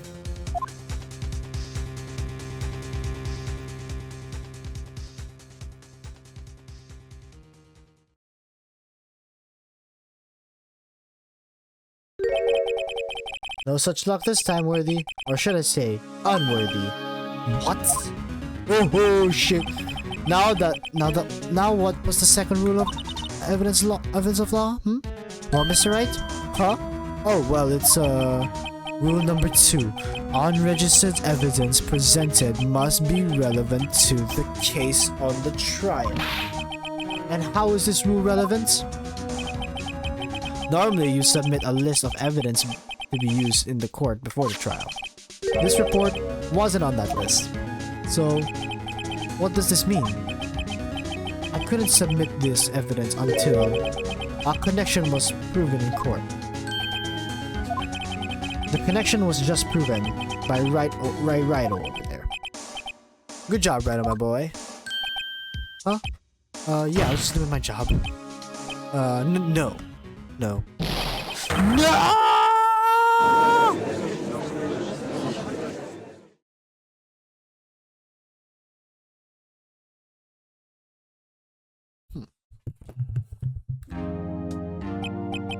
It seems we have came to the end of this trial. I know, you're going through a tough time, Worthy, with all those rumors. You weren't even in the defendant's share just this past December. I apologize for this terrible lack of due diligence on my part. Mr. Edgeworth, please, just give me one day. I'll get to the bottom of what happened. If it's the last thing I do. You better get results this time, really. You have my profound apologies, sir. Oh, Mr. Edgeworth.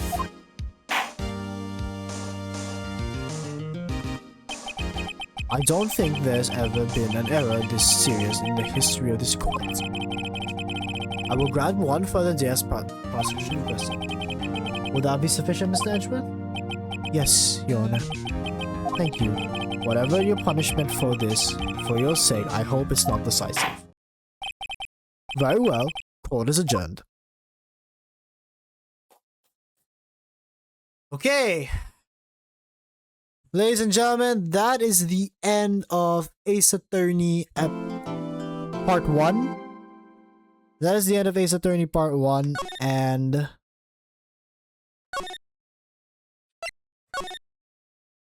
I'm just gonna save the game real quick. Alright, I'll make sure.